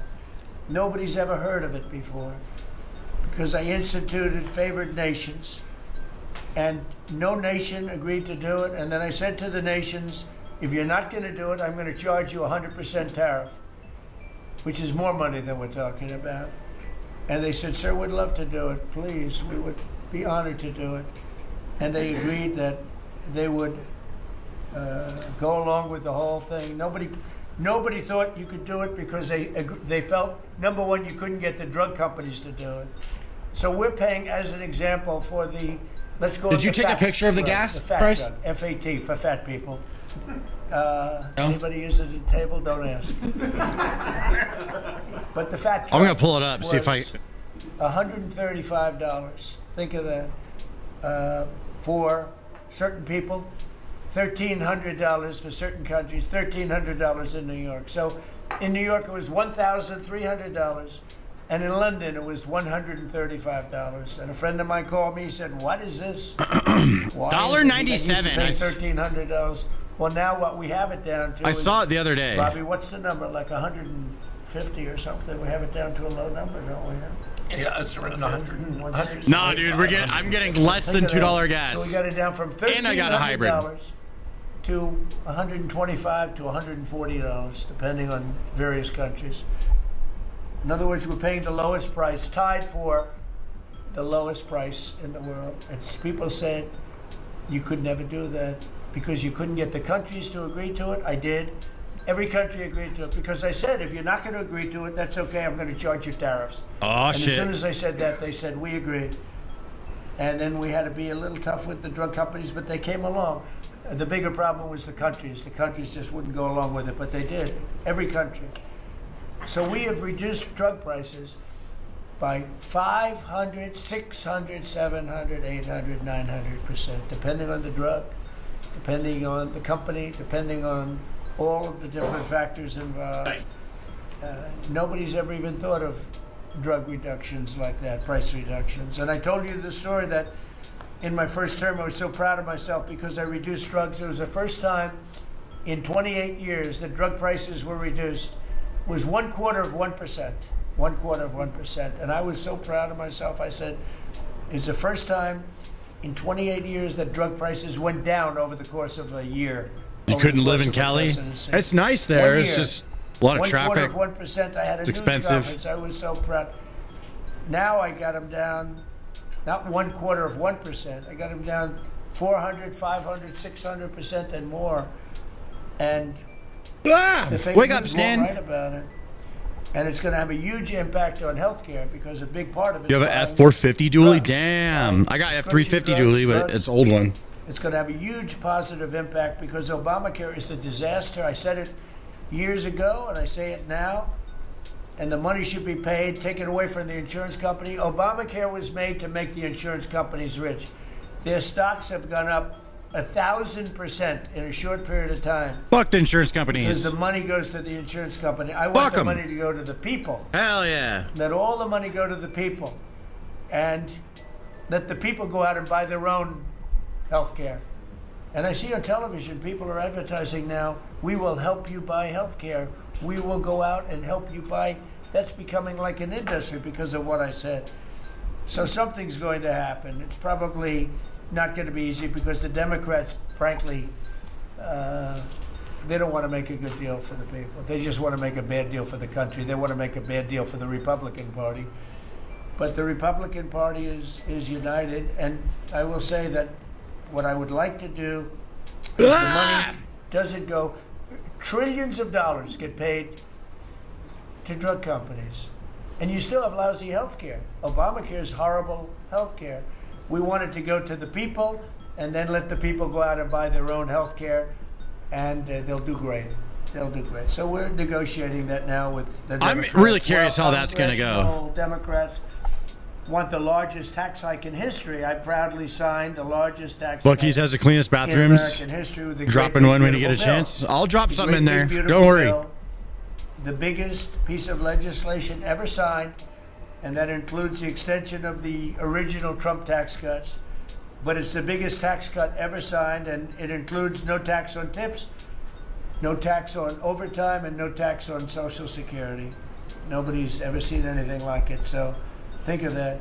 And in addition, you get, if you buy a car, this is great for our car industry because we have a lot of car plants. We're bringing back the automobile business. 60% of it was stolen because we had incompetent presidents or incompetent trade people. But 60% of it was stolen over the years, and now I think we're bringing it all back. I think we'll be bigger than we've ever been in the auto business. That's not even to mention AI, where we're leading China. You know, we're leading China by a lot. They're not going to catch us. We have to be smart, but if we're smart, they're not going to be able to catch us. They know that. I like being competitive with China. Next year is projected to be the largest tax refund season ever, and we're going to be giving back refunds out of the tariffs because we've taken in literally trillions of dollars, and we're going to be giving a nice dividend to the people in addition to reducing debt. We, as you know, I inherited a lot of debt, but it's peanuts compared to the kind of numbers we're talking about. So we're going to be making a dividend to the people, and additionally, we're going to be able to reduce debt. And as time goes by over the next 2, 3, 4 years, those numbers are going to go up. And I believe that at some point in the not too distant future, you won't even have income tax to pay. Because the money we're taking in is so great, it's so enormous, that you're not going to have income tax to pay. Whether you get rid of it or just keep it around for fun or have it really low, much lower than it is now, but you won't be paying income tax. We've slashed $1 trillion in costly job-killing regulations, saving Americans an estimated $2,100 for a family of 4. The Biden administration was the exact opposite, but times 4. They went up $6,000. We went down $2,100. Think of that. To bring down energy, electricity, and utility prices, I ended the Green New Scam. They call it the Green New Scam, one of the greatest scams in the history of our country. They talked about global warming and all that crap, and what they've done to this country. What they've done by allowing 25 million people into our country, many of whom are criminals, many of whom 11,888 are murderers, and we have to get them out, and we're doing it. We're doing it. I think what the job that our law enforcement groups are doing, Christy, you and Tom and everybody, amazing. What you're doing is amazing. I terminated the insane electric vehicle mandate. And, good. Look, some people that make electric cars weren't happy with that. But we have to do that because you have to have a choice, whether it's a gasoline-powered car, and we have so much gasoline. You know, China doesn't have gasoline. We do. And whether it's a hybrid, which really are working really well, the combination of electric and gasoline-driven. But we, everybody was supposed to, by 2030, everybody had to own an electric car under the Biden stupidity. And not everybody wants to do that. I like electric cars. I like all cars. They're all good. Oh, it goes in here. But you want to be able to go and buy what you want. I opposed historic tariffs that are now bringing in so much money that nobody's ever seen anything like it. Interesting. And countries that were ripping us off. It's an ice ball maker. Including allies, but they were ripping us off for years. I won't use the names. I won't mention Japan. I refuse to mention South Korea. I will not mention names. But they were ripping us off like nobody's ever been ripped off before, and taking horrible advantage of your country. But now we're making a lot of money. We're making a lot of money because of the tariffs that are pouring in. And it's really national security. Among everything else, it's national security. We've also rapidly turned the worst border crisis in world history. I believe we had the worst border ever in history. I don't care if you had a fourth world country, you know, we allow third world country in. We would allow fourth world countries in. Mini bubble wrap. It doesn't matter. There was never a border that was as bad as our border. We allowed anybody in with no checks, no vetting. So we've rapidly turned Love you, the Stan worst from border Wisconsin. crisis in What's up, world James history Franco? into the strongest border in the history of our Stan, country. salute. And probably one of the strongest borders in the history of the world, because we have nobody coming through. And I want to thank our people. The Border Patrol is so amazing, ICE, and I want to thank the military for the backup, because they're standing right behind them, and that was really nasty for a period of months, and now it's no longer nasty. Now they don't even come up. Nobody comes up. It's an easy job. It made your job a lot easier because they know they're not going to get through. And we take people in, but they have to come in legally. For 6 months in a row, 0 illegal aliens have been admitted into the United States. You believe that? 0.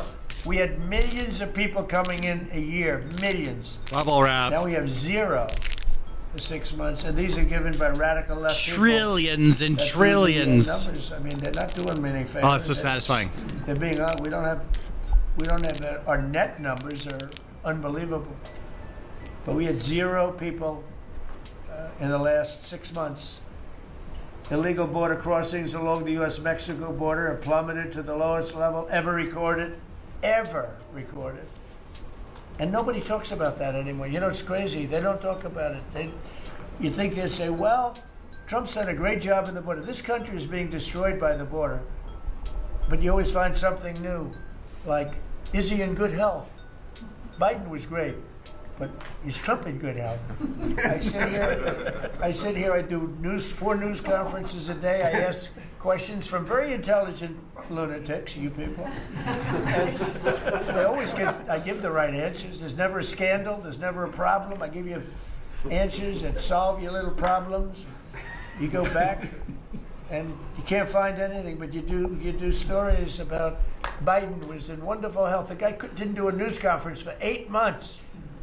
If I go one day, I had one day where I didn't do a news conference, there's something wrong with the president.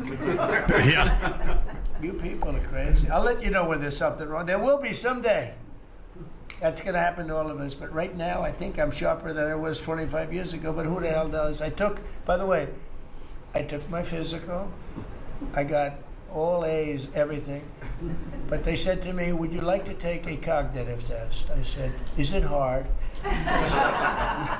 They said, yes. I said, well, I'm a very smart person. Who was the last president to take one? No president has ever agreed to take one. Because when you get into the mid-questions, meaning, 10, question number 10, 11, 12, 28, 30, they get harder and harder. And they said, would you like to do it? I said, well, no reason to do it. Nobody's ever done it. I'll do it maybe, but there's really no reason. They said, sir, the problem is this is Walter Reed Hospital. And that's a military hospital. And that means that things are, sort of open. It's not like private where you have, if you do poorly, we'll have to, probably you'll find out. I said, I won't do poorly. I'm a smart person, not a stupid person. And as the doctor will tell you, I aced it. Right, Susie? I aced. I got every question right. And these are tough questions. These are questions that... Hope we keep Trump. We get him for 3 more years. 99% of the people that I'm talking to right now, meaning the people from the fake news, would not do well in those exams. But I'm the only one that took it. I got every single question right.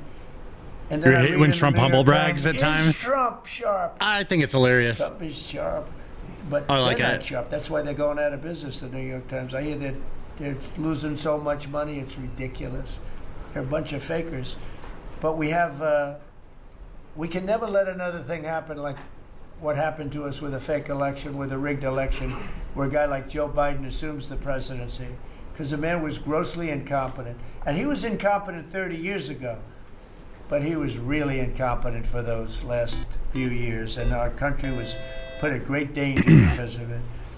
Simpson with the 2 Trump bucks, 420 horsepower, 445 pounds of torque. Yes, sir. 420 horsepower, huh? Hey. Ever. Think of that. And the net benefit to our country is enormous, incalculable. America is strong and respected again. On the world stage, we're really respected. You guys notice something? I went to NATO and they would call it. We haven't gotten any whiners this stream. Usually we have some whiner. He's like, oh, you like Trump? And they get all mad. I haven't seen them pop their little heads out today. Me, the president of Europe. Usually they pop their little heads out and we can make fun of them. Well, but we have a lot of respect. As you know, we have a problem with a war that our people are trying to settle now with Russia and Ukraine. We are not involved in the war monetarily anymore. Biden gave away $350 billion like it was candy. That's a massive amount of money. And much of it in cash, a lot of it in equipment. I don't give away anything. We sell the equipment to NATO. The European nations pay us for the equipment, 100% price. And then 7 more years. bring it to Ukraine or whatever they do with it. But we're trying to get that settled. I've settled 8 wars. This would be the 9th, and our people are over in Russia right now to see if we can get it settled. Not an easy situation, let me tell you. What a mess. It's a war that never would have happened if I were president. Oh, take a shot. Not even a chance. And it didn't happen for 4 years. We've renamed the Department of Defense the Department of War, and I thought that would be controversial. And frankly, I tell you what, I haven't met one person. There's not one person. I used to watch your vids on YouTube. What's up, man? Thanks for stopping by on Twitch, my friend. World War I, World War II, everything in between, everything before it. And then we said, let's change the name. So we changed it back to what it was, Department of War, and Pete's doing a great job. We ended 8 wars. Think of that. 8 wars, but we're going to do one more, I think. I hope. I hope. Every time I end a war, they say, if President Trump ends that war, he's going to get the Nobel Prize. If I end that war. Well, he won't get it for that war, but if he ever gets it for the next war, now they're saying, if he ever ends the war with Russia and Ukraine, he's going to get the Nobel Prize. What about the other 8 wars? India, Pakistan. Think of all the wars I ended. I should get the Nobel Prize for every war, but I don't want to be greedy. Actually, the woman who got the Nobel Prize said, "You've got to be kidding. Trump deserves the Nobel Prize." So that was very nice of her. I appreciate it, which is true, actually. But I don't care about that. You know what I care about? I care about death. You care. I care about all the people that are dying. And last month, 27,000 young people died, mostly young people, mostly soldiers, despite some missiles being shot into Kiev and other places. But think of it, mostly young people. 27,000 people died between Russia and Ukraine last month. What a shame. So we're restoring law and order to our Israel, Iran, Pakistan, India, Rwanda, Congo, Thailand, Cambodia, America, Azerbaijan, Egypt, Ethiopia, Serbia, Kosovo, Israel, Gaza. You're missing one. The console wars. Yeah, those ended. Trump ended that war too. Number 9. Sarah is gone. She passed away. She's looking down on us now, and she loves her parents, and they loved her. They were. Somebody said, "How are they doing?" I said, "The word is devastated." Doing. How are they going to do? They're devastated. The rest of their lives they're going to be devastated. She was an incredible person, highly respected, top of her class, everything. She was like a perfect human being. 20 years old, just started. She was like a baby. She was so proud. They were giving her a promotion, and she told the parents that she was getting a promotion, and they were so proud of her. Then they get a call that this happened. And we have one young man who's fighting for his life. He's fighting very hard. I think he's probably doing better than anybody. And they said he didn't have a chance. I'll tell you, the one who said he's going to live is his mother. I spoke to his mother.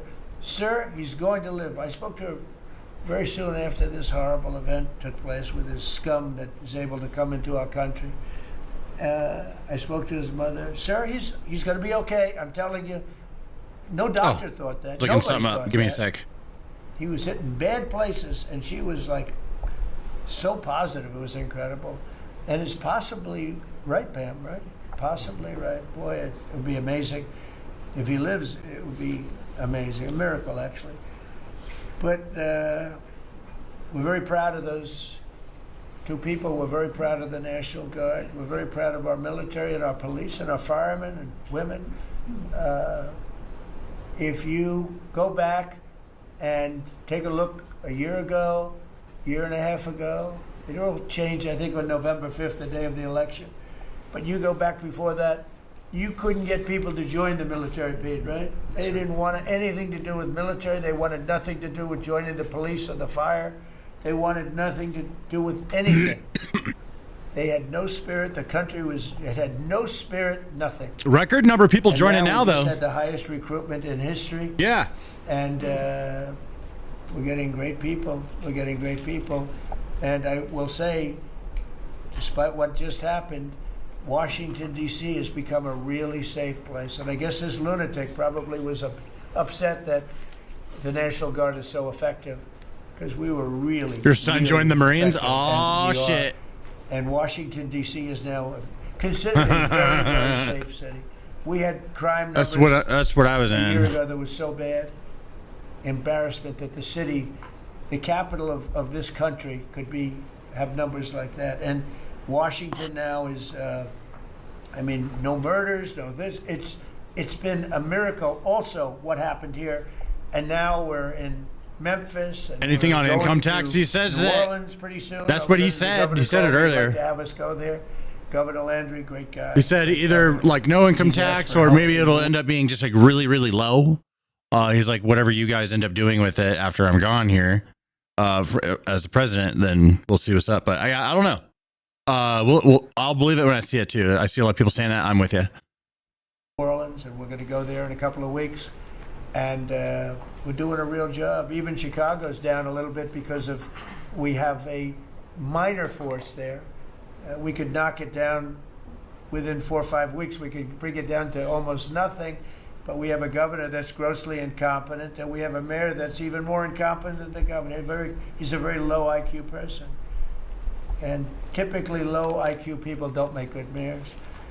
So I want to thank all of our cabinet members. They're high IQ. Let me see one. Yeah, generally speaking, a couple I'm a little concerned about. No, but I want to thank. We have a great cabinet, an amazing cabinet, amazing people. All of them is incompetent. You know, sort of have become stars. Bro, like people actually believe that. You believe that. Like you believe Trump's incompetent. You believe it in your bones. That's so wild. For the good cabinet, actually, and I just want to wish people that believe that, like those are like, man, like that would be like the worst boss to have, right? If somebody thinks Trump is incompetent, imagine that person being your boss. That would, oh my God. Wish everybody a great holiday.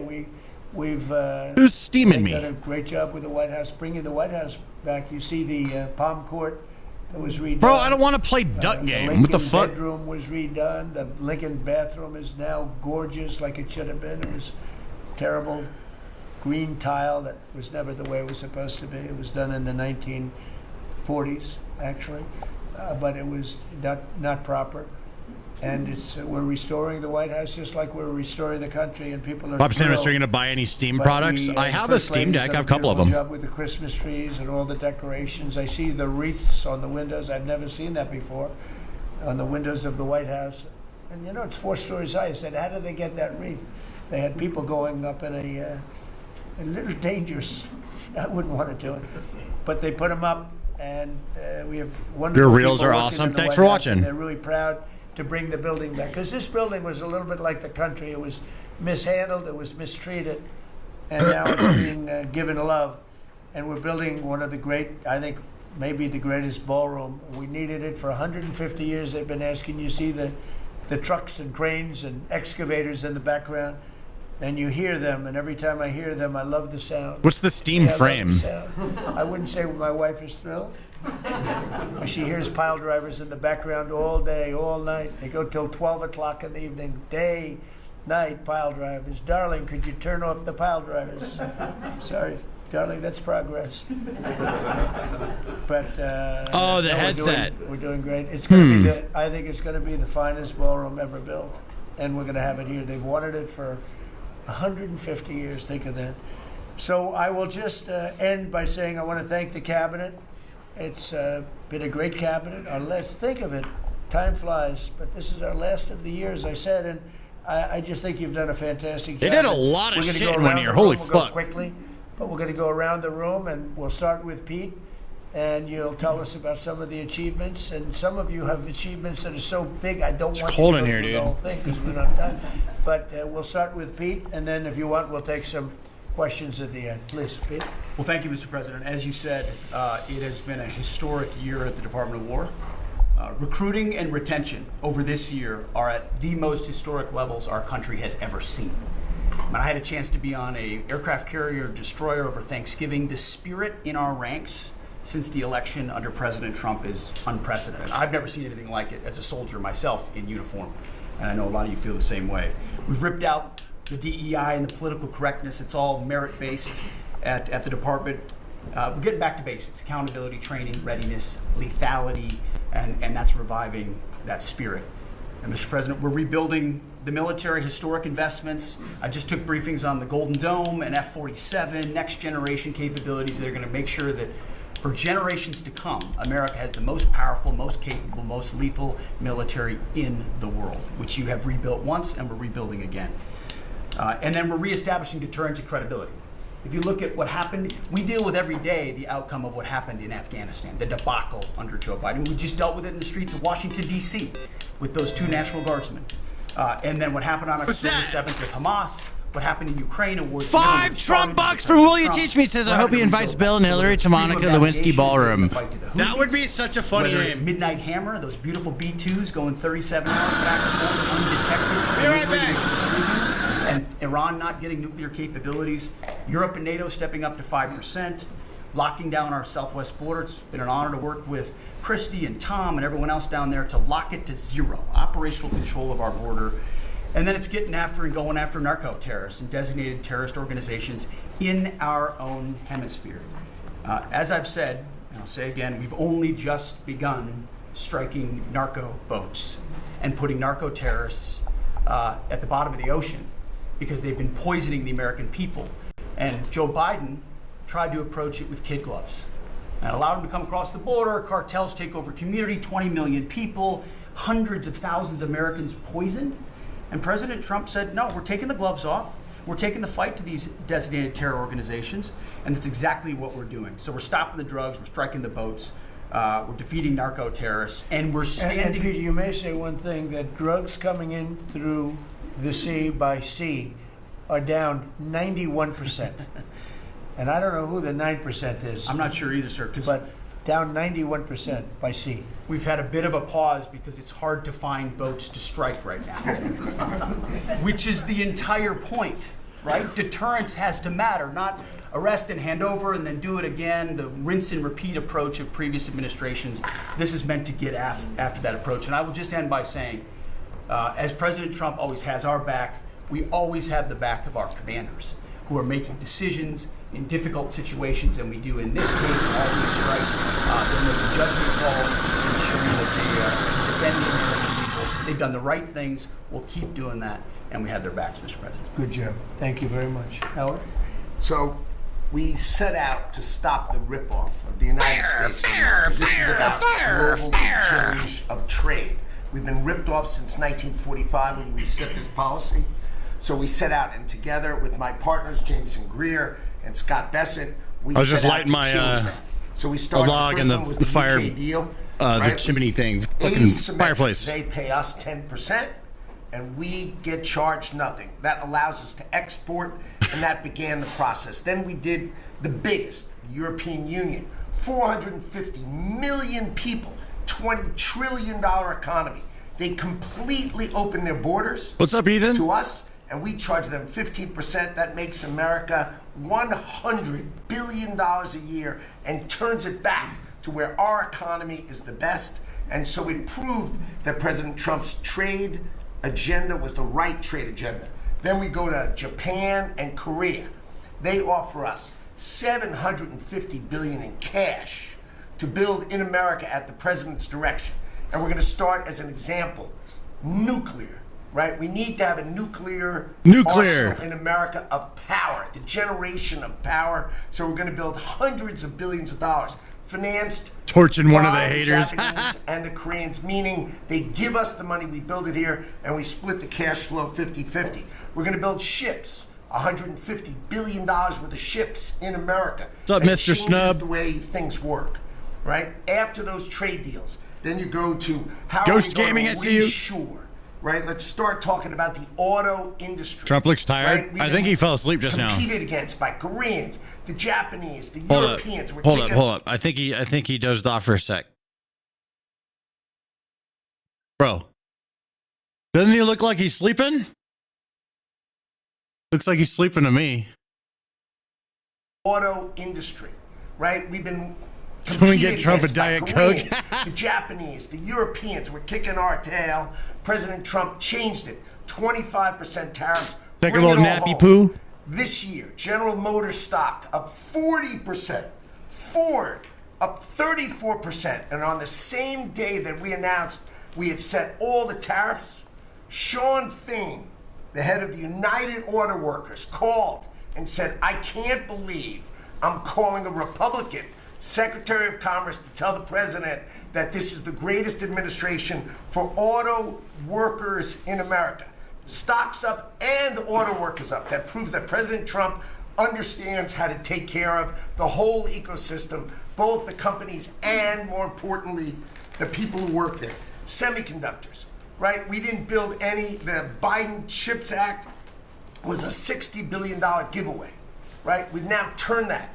$300 billion is committed to America. Sleepy That's Don. going to go up to $750 billion in the next 60 days. At least Trump has a reason to be tired. Yes, right? facts. $250 billion being invested in America, and then working together with Bobby Kennedy, right? Pounding away on that MFN, working together as a joint team. I'm 35 years old and I pass out in meetings. Bro, I'm 37. I pass out all the time. We did the golden I passed out on my stream. I'll just sit here. The Mon Valley is protected.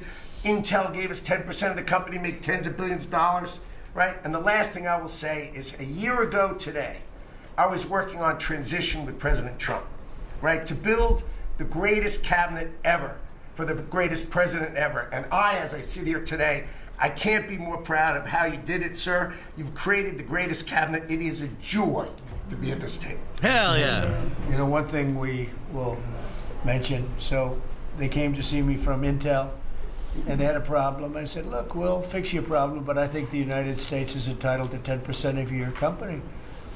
And the chairman looked at me and he goes, he's meditating like the Dalai Lama. Tell him, how much money have we made since I made that deal? It's only $40 billion. 40 billion. We made $40 billion. That was, what, 3 months ago? Does anybody write about it? Nobody writes about it. That's okay. Trump actually working, not eating ice cream. How we doing with transportation? Well, Mr. President, so just quickly on aviation, many of you heard that we have an infrastructure made of copper. We have to transition to fiber. The last administration said it was going to take more than 10 years to complete the transition from copper to fiber. They had no plan to actually do it. We have already completed a third of this transition from copper to fiber. Now it's going to take longer for us to go from analog to digital. By the way, the rest of the world transitioned 20 years ago from analog to digital. We are just going to do that at the FAA right now, but we're buying new radios. We're going to buy new radar. By the way, those radar are going to be made in America, Mr. President. This phase of the operation will be completed by the time you leave office. It's 3 years. I do need another $4 $20 billion billion chump Congress, change to start the second phase, which is really important, and we'll try to get that done also in that 3-year time period, but we need the money. Critically important. With regard to commercial driver's license, I think we've covered a lot the crashes that have taken place around the country, and what we found is there have been states that have issued commercial driver's license to foreigners, and they've gone through sham schools, and they're not safe on American roadways. And so, in partnership with Secretary Noem, we have driven those numbers down. We got California, Gavin Newsom, to revoke 17,000 unlawfully issued licenses. We've closed down half of the fake schools that give out these fake licenses, all critically important. Governor Tim Walz of Minnesota gave 33% of these licenses unlawfully. People that should never have a driver's license driving a big rig on American roads, endangering the American people. Yeah, facts, bro. What the fuck? That's crazy. We've cleaned up Union Station here in D.C. per your directive.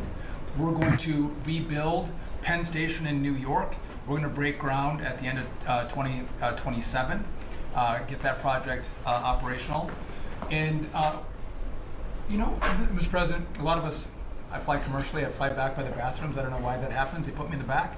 But, you know, we've asked Americans to bring their better selves, to bring civility back to travel, to say, listen, let's say please and thank you. And if you have someone's pregnant on your flight and you're as strong as Pete is, well, pick up the bag and help her put it in the overhead bin. Let's be nice to each other, is what we've asked.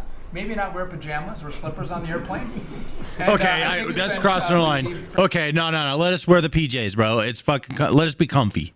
Fairly well, and I think we can all have a better travel experience when we do that. And just the last point I'll make is there was a big football game where the Merchant Marine Academy that falls under DOT actually beat the Coast Guard with Kristi Noem. We beat them by 1 point, and so we're very proud of that. And, so well done, Kings Pointers. So a little bit in a nutshell, we're rebuilding the air traffic control under boot edge. It's supposed to be boot edge. Boot edge. Who's another grossly incompetent person. He'd get in his bicycle, ride to work, and he was just terrible. What they do is they take the fiber optics and they take fiber, trying to hook it into copper, and fiber and copper don't mix. You can't do it. But people knew that for the last 30 years since they started doing the fiber. And they spent billions of dollars, and it didn't work. And you Trump saw is that hedging. by the helicopter crash. You saw that by Into the Plane. You saw that by a lot of things. So we're doing a brand new air traffic control system, and it's going to be the best, and it's going to be from top to bottom, and we have the 3 top companies in the world bidding on it, and it's going to be one bid, and we're going to have one company responsible, and it'll be the best system, and it's going to make this. Look, our skies are safe, otherwise we wouldn't let people fly, but we're going to have the safest skies. We're going to have the best system anywhere in the world. We're also going to rebuild Dulles Airport, because it's not a good airport. It should be a great airport, and it's not a good airport at all. It's a terrible airport. Top 3 It pies? was, incorrectly designed with a good building. Actually, it's got a beautiful terminal. Saarinen was the architect, one of the greatest architects Pecan in the pie, world apple at the pie. time. A great architect. And so they have a great building and a bad airport. And shepherd's pie. But we're going to turn that around, and we're going to make Dulles Airport, serving Washington and Virginia, Pumpkin pie. Maryland, etc. We're going to make that into something really Cream pie. spectacular. We have an amazing plan for it, and other things. But you're Chicken doing a really pot good pie. job. Hey, that's good. The people movers. Or turkey Dulles, pot pie. we had a crash I should make a recently. turkey pot pie. So we're going to announce that later today. A request for bids on this, but again, it's a not a great airport, which we can make great in this administration, Mr. President. Leverage Challenge, how's everything going? Going great, dude. It's gonna Thanks for take watching. Dulles and make it a really Hair pie? it was Ew. a badly designed airport. We're going to make it into as good as there is in the country. It'll be exciting. Okay, please. All right. Well, Mr. President, it's good to be here at this meeting, because in 1 year you can look around the table and see the change. And I think one of the biggest changes is how this cabinet works together. And I want to start there. This has often been said, I found out some things this year that I didn't know. Who the fuck's this guy? What was Defense, now Department of War, and the Veterans Department had never really communicated. Now, we're fraternal twins, in a way. Pete and I are. He lives better, I'm better looking. But in looking at this, I mean, he brings them in. He keeps them for a number of years, up to 20 or longer, and then they come in to what the country is committed to our veterans. And if you don't have both ends working correctly, then recruitment lags, morale lags, and we've been able to work and fix a great deal of that. I didn't Head of need to the change VA. our name, but I did do one thing. Nicholas, I see you in the chat. What's up? And we did that in 1 year. How did we do that? He's definitely We started Southern. taking things that have been Sounds like he's for a from New long York. time and put them back. We had a backlog in which we've dropped over 160,000. We're not talking year-to-year change at the VA. We're talking 5-6 years. We have to go back 5 to 6 year prior COVID numbers to see the change of backlogs that are now reduced. We do it in 6 months. Have you guys seen my turkey setup? In fact, it grew under the Biden administration. I'm gonna go cook a turkey after my stream. 160,000 under us. Champ VA, which is a program we have, it's basically been back to day to day. It was at a terrible state, which delays and claims and everything's going on. We've got that back. We're doing Hell things yeah. like taking a new look.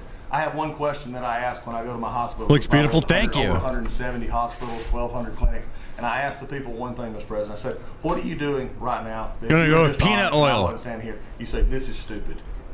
It's been amazing what we've gotten, and the feedback that we've had. We've been able to change how we do credentialing, how we do privileging, how we do hiring. We're all working through that, and it has all made a difference for our veterans. It's gonna be my first time CNP exams. deep Veterans frying out a there turkey. listening, if this is the one where disability I'm excited. comes, so I'm we'll doing that send you after to the a doctor stream. to make sure. Most of the time we have that already in the record. We're working now where those could actually be changed, where we just look at the record and not have to send them to the doctor. That's almost a $3 billion savings that we could let, and also not taking what the veterans get. We're also getting ready to announce here pretty soon a reorganization that's going to bring our hospital system organizationally in line with the 21st century. We are the largest healthcare organization. It's about time Chocolate we pie, act like pizza it. pie, You gave pizza that leadership, pie. We're going to do it. And also one thing, community care contracts getting ready Brian to go out. outside. One of the It's largest fucking contracts cold in the out there, federal dude. government. But it does exactly what you and I have talked about before, making sure that our veterans can get care in the system or in the community, wherever they want it. We're getting ready for that. Now, I have one thing for all the press who really enjoyed the first of the year. It's gonna be saying, good, dude. Oh, you know, they're going to cut all these jobs, 80,000 this, 80,000 at the VA. Mr. President, every success that I just gave you came after the fact, or pretty much after the fact, that we had 30,000 take early retirement. Early retirement, no risk, although you reported it as loss and risk, you can't help yourself. 30,000 took a retirement. every bit of the success Cardboard? I just told you about. The cardboard's, It was a motivated workforce. It's at high. Yeah, I mean, I don't know. It's just like That's a what this little cabinet does. precaution, That's what right? we're doing for you. And you've got the highest approval rating we've ever had at the VA, so that tells you something. You're doing a great job. Thank you very much. Jameson, please. It'll be a vegetarian turkey. On trade this year. Never heard of that. You know, for about 75 years, we had a system, global trading system that was premised on the United States having totally open borders, right? Not just on immigration, but on goods and services, and everyone else. As long as the heat is turned all the way up. You know what? My heater is broken. Etc. I had a guy install a Nest, like a little, like, you know, those little Google thermostats, and then it's not working. It doesn't activate my heater. So I've been without heat for like a week.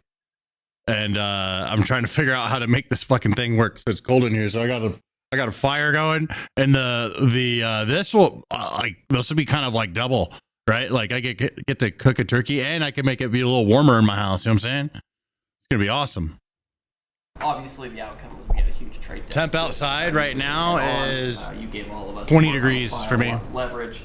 So we spent the past 10 months or whatever we've been doing now, just going around the world and flipping the script.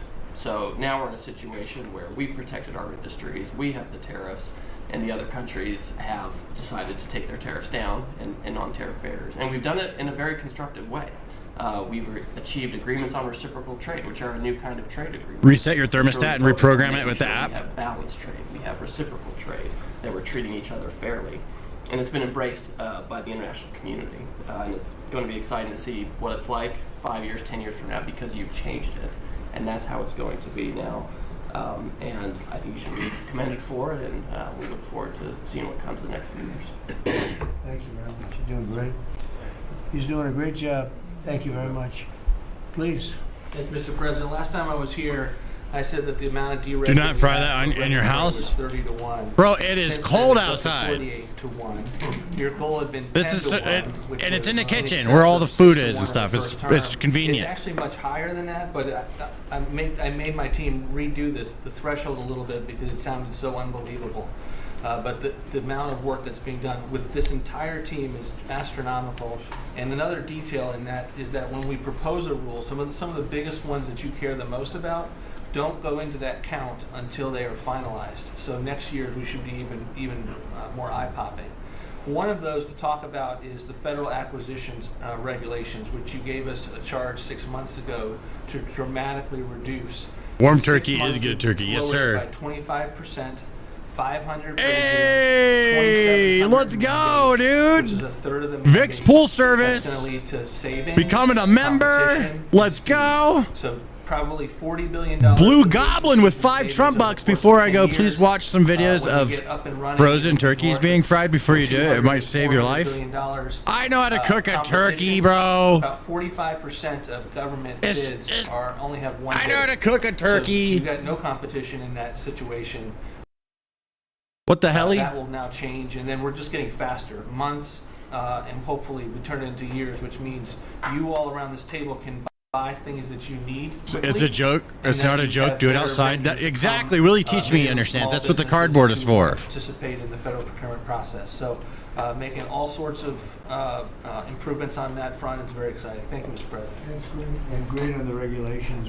We're cutting them at levels never seen before. And I have It's going to be epic, dude. From the first 4 years, but we're blowing that record away. So it's been really great. Good. Scott? Yes, sir, Mr. President. Great to be with everyone. And, you know, when you were giving your report, which was fantastic, and I listened to the report of all my colleagues here and those that will come. Don't use cardboard? I played in the NFL. We had this thing called game film. The fuck? You know all about film. And we had a saying that said, the film don't lie. The film tells a real story. And I hope that the American people, I'm so when they watch hungry. the film I can't wait to that's eat this going on turkey. now, in this time in our history, that they will see that America is greater today. than it 2 ever has Trump been. bucks from Vic's Thank you Pool for that. Service. This is epic. No income tax. We'll see if that happens. We'll see if it happens. For the American people. They keep saying they want to do that. Yes, sir. Okay, and I don't want to be braggadocious. We're saving. You're my our favorite, country. by far my Our favorite country YouTuber. is Keep it going up, man. down, Thank and you we very never much. have been able to come back. We're saving all of us, but we're saving our country. All right, go ahead, please.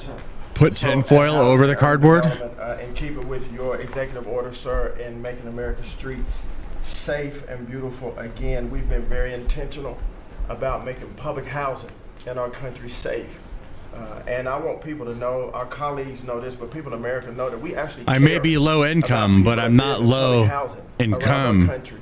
A lot of public housing is wrought with crime, sex trafficking, drug trafficking, illicit drugs, illegal aliens What the living fuck?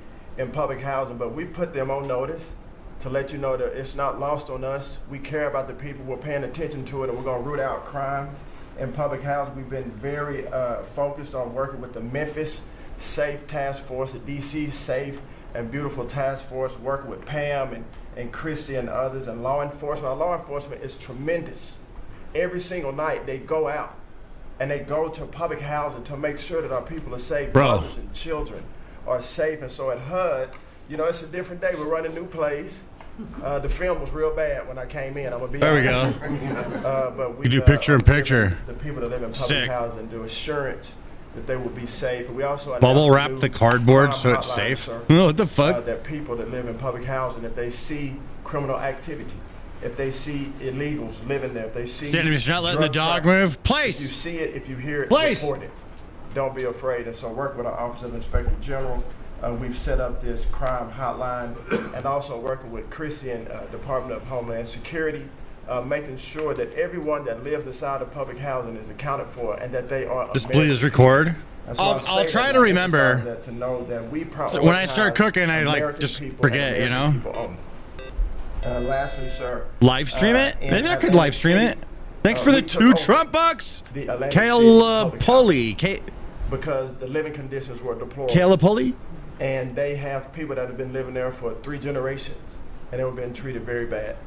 My And so dog went to her place. Ha! So that we can now give people a safe place to stay. And working with the First Lady in the Foster Youth Initiative has been a great joy for me and our team. So thank you for doing This that. guy's Executive boring. order Go to the make next sure that guy. our foster youth have a safe landing pad and have financial literacy as they age out of. Careful, Papa the Meat foster got youth banned system. on So you Twitch talk for about making fun of Hassan Piker shocking his dog. supported Really? over 1 million Americans in home What did he ownership say? and affordability, and over 560,000 are first-time home buyers. So I hope that the press will write about that good news, that 1 million people are able to own a home and to refinance their homes. And sir, we are moving our building from DC to Alexandria, Virginia. So thank you for your support. We're going to save the American people about $500 million. So that's my report. Thank you, sir. Thank you, Scott, very much. Brooke? Well, coming off of Thanksgiving, moving towards Christmas, I think it's the season of Thanksgiving. Of turkey. And The season two of words for turkey. me are gratitude and joy. It's a season of Gratitude to fried you turkey. For, as Howard said, bringing this team together. Deep fried turkey. I say it a lot, but I'll say it again, that this is like Should family cook that outside. at Bro, this everyone's point, saying and do it I don't know that outside. there's ever been It's cold out there. An organization like this, at least a government like this in the history of our country. Brother's got These everyone in jobs are chat freaking hard, about frying that but the turkey. joy Bro, every it's going to be day in getting delicious. to fight for America and save the country. Hassan, a little bitch. Yeah, he is. The privilege of all of our lifetimes, I believe. So thank you for that. At U.S. Department of Agriculture, the People's Department, Abraham Lincoln launched this department in 1862. But under your leadership, we have finally, again, You think there's put no farmers income tax? and You people ranchers are and really rural dumb. America Bro, first. we're In the just last waiting year, to see if no it's going to longer happen. How is that DEI, dumb? Climate change, Trump's been saying he wants to sending do out that. money based on the color of We a could farmer's wait and see skin. if it It's happens. now about Do you really literally believe everyone thinks there's no farmers income back at the tax? center of it. You're the one And who's under dumb the if you last think we believe administration, that. We talked a lot about affordability. We'll Like, we're literally paying it. Why would we believe there's no income tax if we're literally fucking paying it? Yeah, TDS is so real. God, dude, these people are... They think that they're the smartest people in the world, but they tend to be the dumbest people. Wild. continue to talk about that. Get rid of But property under the tax. Biden That I agree with. administration And the destruction of our economy and the cost of inflation. Interest rates for farmers and ranchers went up 73%. Labor went up 47%. Fertilizer went up 36%. Fuel went up 28%. So when you think about the extreme economic strain that a lot of our farmers are under in our farm economy, these are massive, massive numbers that will take some time to get out from under. but we've already seen the beginnings of the movement toward more affordable food, housing, fuel, et cetera, and that will only continue to trend as we work to solve those issues. My partners in trade, of course, they do the work, but I'm constantly talking to them about selling more soybeans, selling more corn, getting more of our products out. But when we really think about how to solve for this idea that for so long our farmers, many of them have been farming for government checks instead of moving their product around the world, these trade deals change that forever. And it isn't one trade deal or two trade deals, it's dozens of trade deals. And so talking about rural prosperity and bringing the golden age back to rural America, which has been lost for too long. We're going to focus on that The next tax year. was only meant to be a Hopefully short-term with our thing, Vice so it'd be President nice to and get rid of cabinet it. members, I hope we that do. the We'll see what opportunity to happens. do that under these new trade deals is unprecedented. What's And up, so Captain just Ambrose putting Fox? farmers first, our ranchers first, Mr. President. Yo, is what do you such think of a my turkey huge- setup? Such a huge Check this priority out. and You ever an deep fried a accomplishment of the turkey? last year. The second quick thing is lawfare, and I know you know this better than anyone in the country. When a government politicizes and weaponizes their power to go after average, everyday Americans, well, from you, the top of the heap as president, but all the way down to the ranchers in South Dakota, the Maud family, who were facing jail time over a fence line dispute that had been in their family for 130 years. We fixed that. The family, the Henry family in New Jersey, who were facing their farm being taken away for eminent domain to give to affordable Looks good. housing. Hell We yeah, fixed dude. that. So being Shit's able gonna to be completely fire. change the trajectory of private property rights, but especially as it has to do with Our our deep farmers fried and turkeys are ranchers like and our really rural juicy. communities, changes everything for our country. And then the third thing, we have so much great things to talk about at USDA, but the third thing, which became very much a part of the national conversation during the Democrat shutdown, was SNAP reform. The Food Democrat stamp shutdown, that's funny. when all of America saw what so many of us know and have been working on, but when you have so much rampant fraud in a program that 42 million Americans participate in, now a big good piece of news that I hope is written about, since you became president, about 800,000 of those 42 million have moved off of food stamps, which is hopefully the plan with better jobs, higher wages, etc. But still, when we found 186,000 dead people's Social Security numbers being used, 500,000 people receiving benefits more than twice. My We dad's had in the middle of a the couple people ocean sending me receiving benefits pictures in of his 6 dinner. States. In February of this year, we He's asked on all a the states for the first time sport fishing here. to turn over their data to the federal government to let the USDA partner with them to root out this fraud, to make sure that those who really need food stamps are getting them. He's but eating also to this make in the sure middle of the American ocean on a taxpayer fishing is boat. protected. Like 21 what? states said yes, not surprised. 29 states said Lamb yes, chops. not surprisingly, the red states. And that's Like where all what? of that data, that fraud comes from. But 21 states, including California, New York, and Minnesota, the blue states, continue to say no. So as of next week, we have begun and will begin to stop moving federal funds into those states until they comply and they tell us and allow us to partner with them to root out this fraud and to protect the American taxpayer. Hell yeah, I'm all As about Joe it. Biden was working to buy an election a year ago, he increased food stamp program funding by 40%. So now as we continue to roll that back.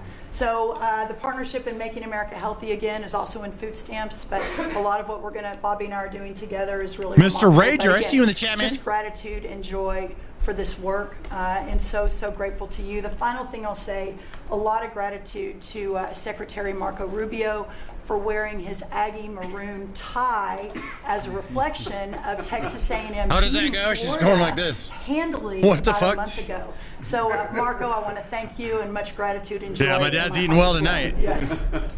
I But think thank you, we sir. also have to say something about China with one of the largest purchases China. ever in our country, the soybeans. Yes, sir. And so I want to thank President Xi. We had a great meeting. We were in South Korea, and I went to a lot of other places too, but we met in South Korea, and President Xi was great. And China gave us among the largest orders in the history of your world, agriculture. That's right. So- And sir, may I say, this is the remarkable result of real leadership and your real leadership.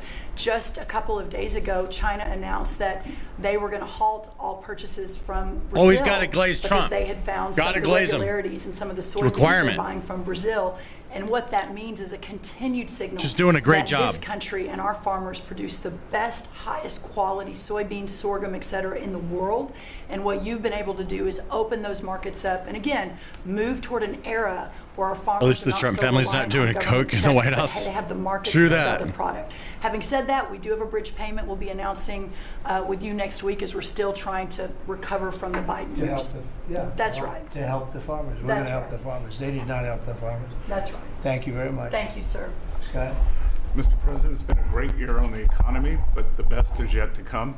The tens of trillions of dollars that have come in investment, both the portfolio investment by companies, investment by countries, that is turning into a CapEx boom for the U.S. Capital expenditures up 15% in history. That when CapEx is up, jobs will follow. The one big beautiful bill is an incredible, as you said, thanks to your leadership, along with Speaker Johnson, Senator Leader Thune, we had that done on July 4th, which everyone said was impossible. And the great thing about that bill, sir, for the American people, it's for industry, 100% expensing, build your factory here, you can write it off immediately, but you also insisted on the 4 benefits for working I'm gonna send a picture to my dad. No tax on tips, no tax on overtime. No Everyone tax say on hi. Social Security, auto deductibility for American cars, and that is retroactive. So as a result, in 2026, we are going to see. Let me get my very vape out of the substantial picture. tax refunds in the first quarter. So the best way to address the affordability crisis is to give Americans more money in their pockets, which is what this bill has done. We're going to see real wage increases. You know, I think next year is going to be a fantastic year. Taxes, deregulation, energy certainty. That's why everyone with your leadership is coming to America. Bond market had its best year since 2020. Everyone said couldn't be done. So we're going to have growth. We've had 2 4% quarters before the Schumer shutdown. We're going to go back to that. So not only are we going to have great growth, but it's going to be low inflationary growth. And stock market obviously is following, but next year is going to be the year for Main Street as all this kicks in.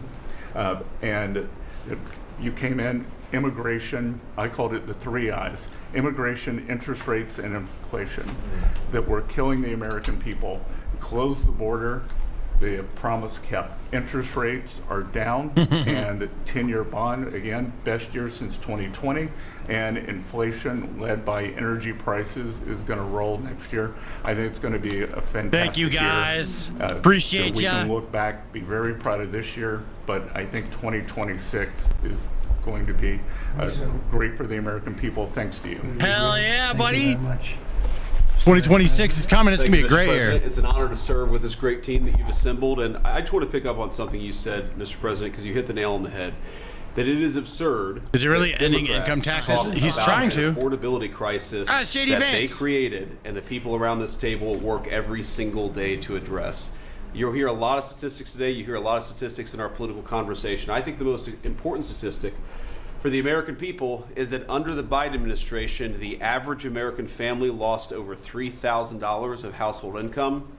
And under the first 10 months of this Trump administration, they have gained over $1,000 of household income. I do have our graders. I played it once. Very clearly is that we are fixing the problem that Joe Biden Talon, and I see you in Democrats the created in the last administration. oh, somebody If you look at followed. Every affordability crisis Baraku, thanks for in front of following. the American people today, it is traceable directly to a problem caused by Joe Biden and congressional Democrats. Why did homes get so unaffordable? Because we had 20 million illegal aliens in this country taking homes that ought by right to go to American citizens.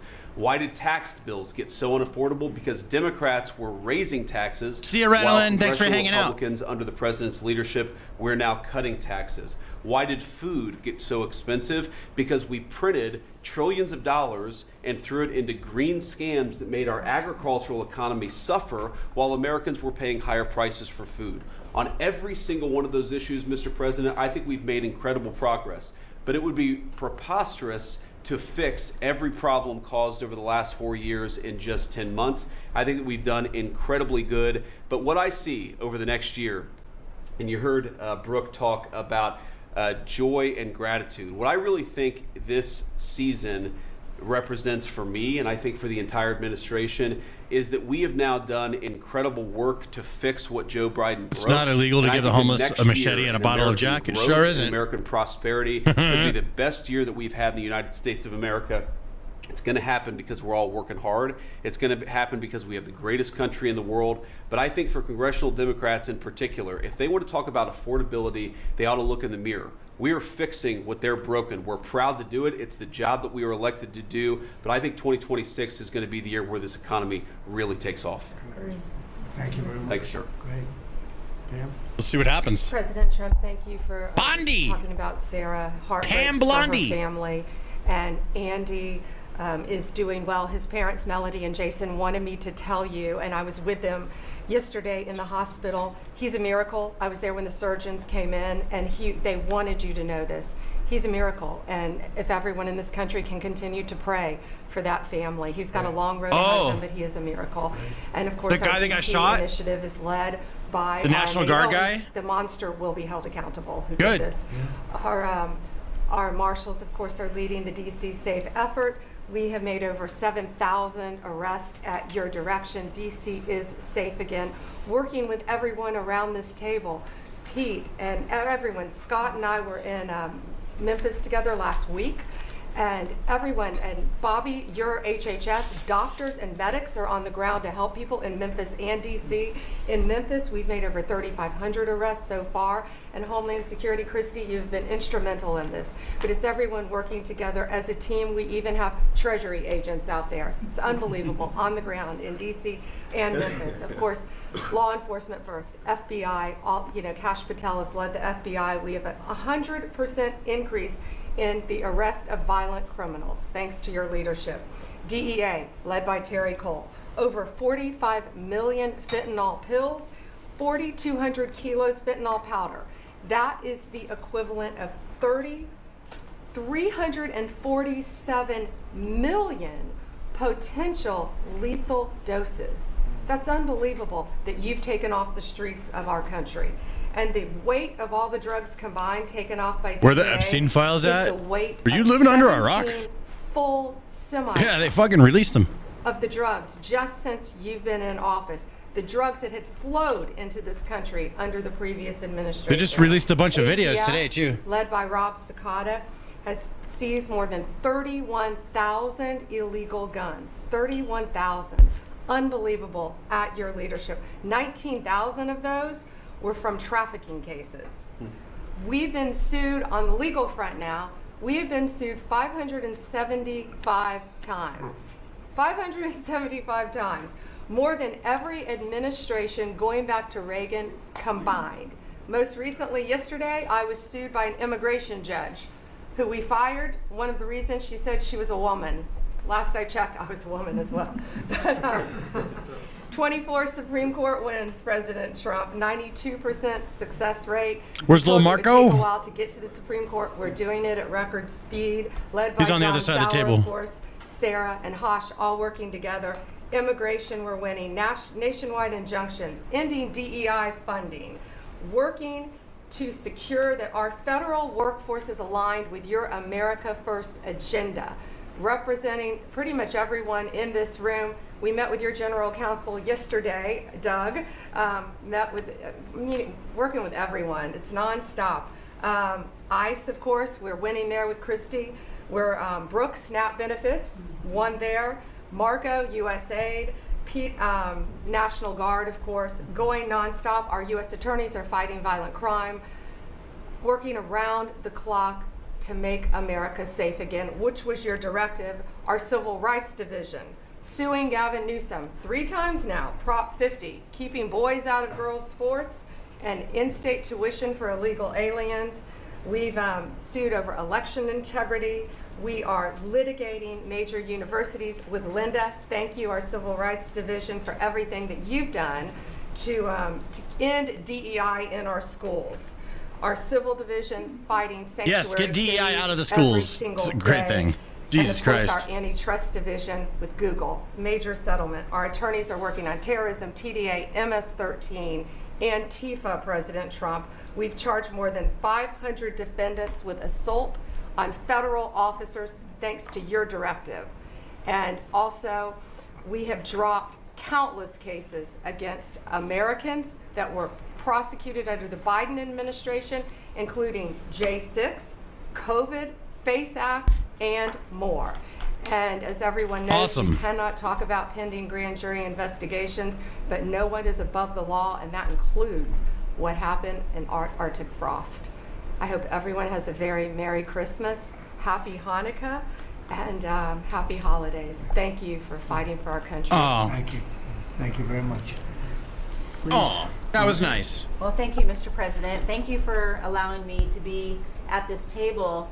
When I came on board, I knew really none of you in this last year, and it's been a year, Mr. President, since I've had the pleasure to serve this country on the workforce. Everybody said the Department of Labor would be LGBTQ, quiet, all the thugs out of schools. I agree.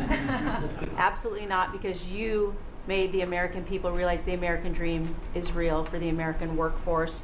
And it's been under your leadership, Mr. President, that over 2 million jobs that has been created since you started have been native-born workers.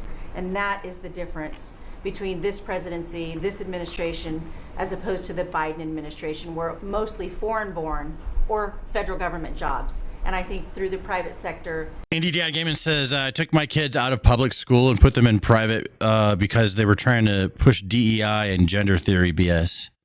Over 2 million jobs have At this born. point, So because the Labor Department, I believe that like public school is a good thing for kids because like they got to go over there and get bullied a little bit. You know, it's good for you.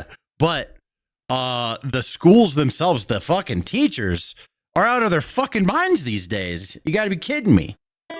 The stuff that I'm hearing. Vendors on top. Thanks for subbing on Twitch, dude. has wasted no time in putting that into action with our Make America Skilled Again, either grant dollars, but the intentionality of the apprenticeship program, 1 million active apprentices across this country. We have done over 250,000 new apprentices so far in the first year and registered over 2,000 new apprenticeship programs. Why do we need the apprenticeship programs with the men and women in the trades? Because of the leadership of onshoring and reshoring, and have a lot of these companies reinvest in America. We have to build this country. We cannot do that without the tradesmen and women and the craftsmen of this country. And I think that, you know, Howard and I, we talked about that from the beginning, and we're going to have to lean in on that because we need the labor force, 700,000 new skilled jobs with electricians, construction workers, machinists, and so forth. And as I traveled with the vice president as well, we see that on the manufacturing floors of this country, they're in desperate need. The Department of Labor are going to get the workforce skilled again. Just saw my community post. Secretary Trump is going McMahon, in. As we move a lot of the education out. I think he's doing it. I think he's going to do it. Yeah. We are now working together, and we have deployed $86 million in investments, and a lot of that is in AI infrastructure jobs to have our new workforce proficient and literate in AI if we're going to continue to lead the AI race, and we're working on that. And the Department of Labor is now creating and will soon launch the AI infrastructure and workforce hub, which we will be able to track that metrics to see exactly if these he's going hard, dude. Correctly. Integrating education and workforce with obviously Administrator Loeffler and I are on the road a lot together because we're talking about Main Street as well as a lot of the manufacturing jobs and how we're being an ally to our businesses. No more playing games, that's right. For far too long under the Biden administration, we were adversaries to our business owners, and we want to give them a leg up always and make sure that we're paying attention. And we want our workforce to be educated. We do not need the numbers that we have seen across this country where our 4th through 8th graders cannot read, write, or do any math, and they are our future workforce. We have to depend on the American worker first. Also, lowering healthcare costs in line with the executive order. I'm working with Treasury and HHS, and rulemaking is underway to expand healthcare. What was that document? It's on my my YouTube page. If you go to the post section, to their employees. It's a Trump tweet. Promoting retirement security. The department rescinded the Biden administration's guidance that restricted the use of crypto in the retirement investments, and we're seeing more and more of that.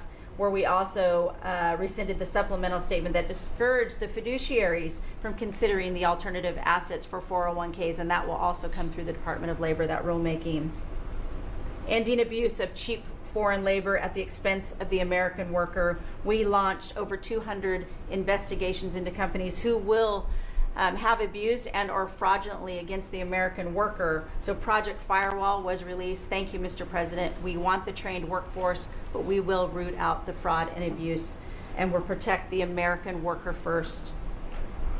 And slashing the job-killing regulations. The department has rescinded discriminatory DEI practices, and I will tell you, reducing compliance costs for businesses as it was for DEI has saved American businesses nearly $1 billion this year by just getting rid of DEI for that compliance cost that they've had to do. So, Mr. President, continuing to skill the American worker, the American workforce is going to be my mission. We have to do it faster. We have to do it quicker. We have to build so that the American people can realize that American dream that you have laid out so eloquently. And it's an honor to serve under this administration and to talk to the American workers who believe in the American dream again, the pride on their face, the pride of the American worker, the skilled men and women who build with their hands. It's an honor. Thank you, so ma'am. thank you, and Merry Christmas. Very good job. Thank you very Thank you. much. Chris? Mr. President, I am honored and frankly Sorry, guys, 1 sec. inspired to sit at this table with this incredible team of leaders that work every day for one and only one constituency, the American people. Not this group or that group, the American people. The price of energy is very much on the mind of Americans. The biggest determinant of the price of energy is politicians, political leaders, and policies. That's what drives energy prices. Under your leadership, what we've seen in the United States is just a steady drop in the price of gasoline, a huge consumer cost for Americans. As you mentioned early on, well below $3 a gallon right now. And 5 Trump bucks from the unclaimed jungle says the American people should be the priority in the country. And finally, we have a leader that actually looks out for Americans. Comeback of the century. Facts, dude. Thank you for the 5 Trump bucks, there are too. a number of stations in the heartland of America with $1.99 signs flying today. That's simply impossible without the leadership and changes you've brought. Now, of course, you can go to California, where the average price of gasoline is between $4.50 and $5 a gallon today in California. That's just bad political leaders there and bad policies in California. And taxes. And taxes. Taxes they charge on gasoline are just insane. Terrible. And electricity prices is a very parallel story, but it's a bigger moving ship, so the changes are a little bit slower. But Americans are outraged at roughly 30% rise in the average price of electricity across this country. But everything we are doing together is going to reverse that. Not just stop the rises, but start a downward trajectory in electricity prices. And I can say that with confidence, not because we think these policies will work. We know these policies will work, and I'll get to that in a second. We're going to stop closing power plants. We've already done that, of course. Stop closing the coal power plants and natural gas plants that were shut down. We've got over 30 gigawatts of generators just sitting there today, not allowed to run. Well, of course, we're fixing that immediately. We're going to bring on from our existing grid tens of gigawatts more capacity that'll drive down the cost of electricity. But if we look at the last 5 years to see what works and what doesn't work, the most Trump-aligned policies in the electricity sector were by, no surprise, one of your cabinet members, Secretary Burgum, for 8 years governor of North Dakota. Gas goes down. Over the last 5 years. Gas goes down every winter, no matter which party is in charge. Are you trying to say that Trump didn't fucking get gas way fucking down? I mean, I could fact check you right now. Let's do this. Huh? What was the price of gas this same time last year compared to today? Fact check right in front of his face. The national average price for regular unleaded gasoline on December 3rd, 2024 was approximately $3 per gallon, according to data from U.S. Energy Information.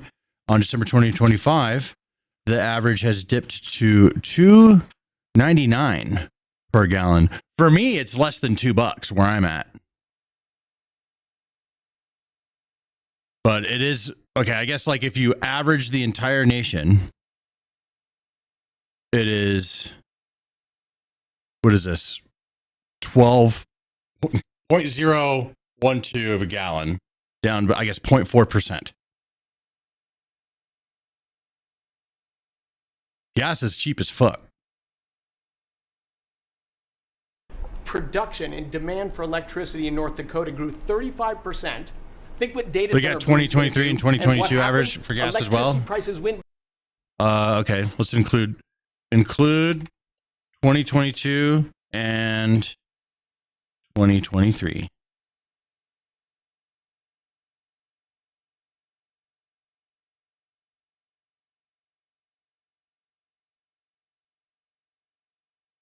It was higher.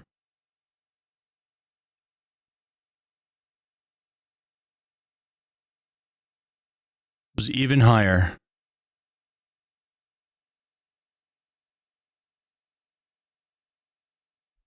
Down.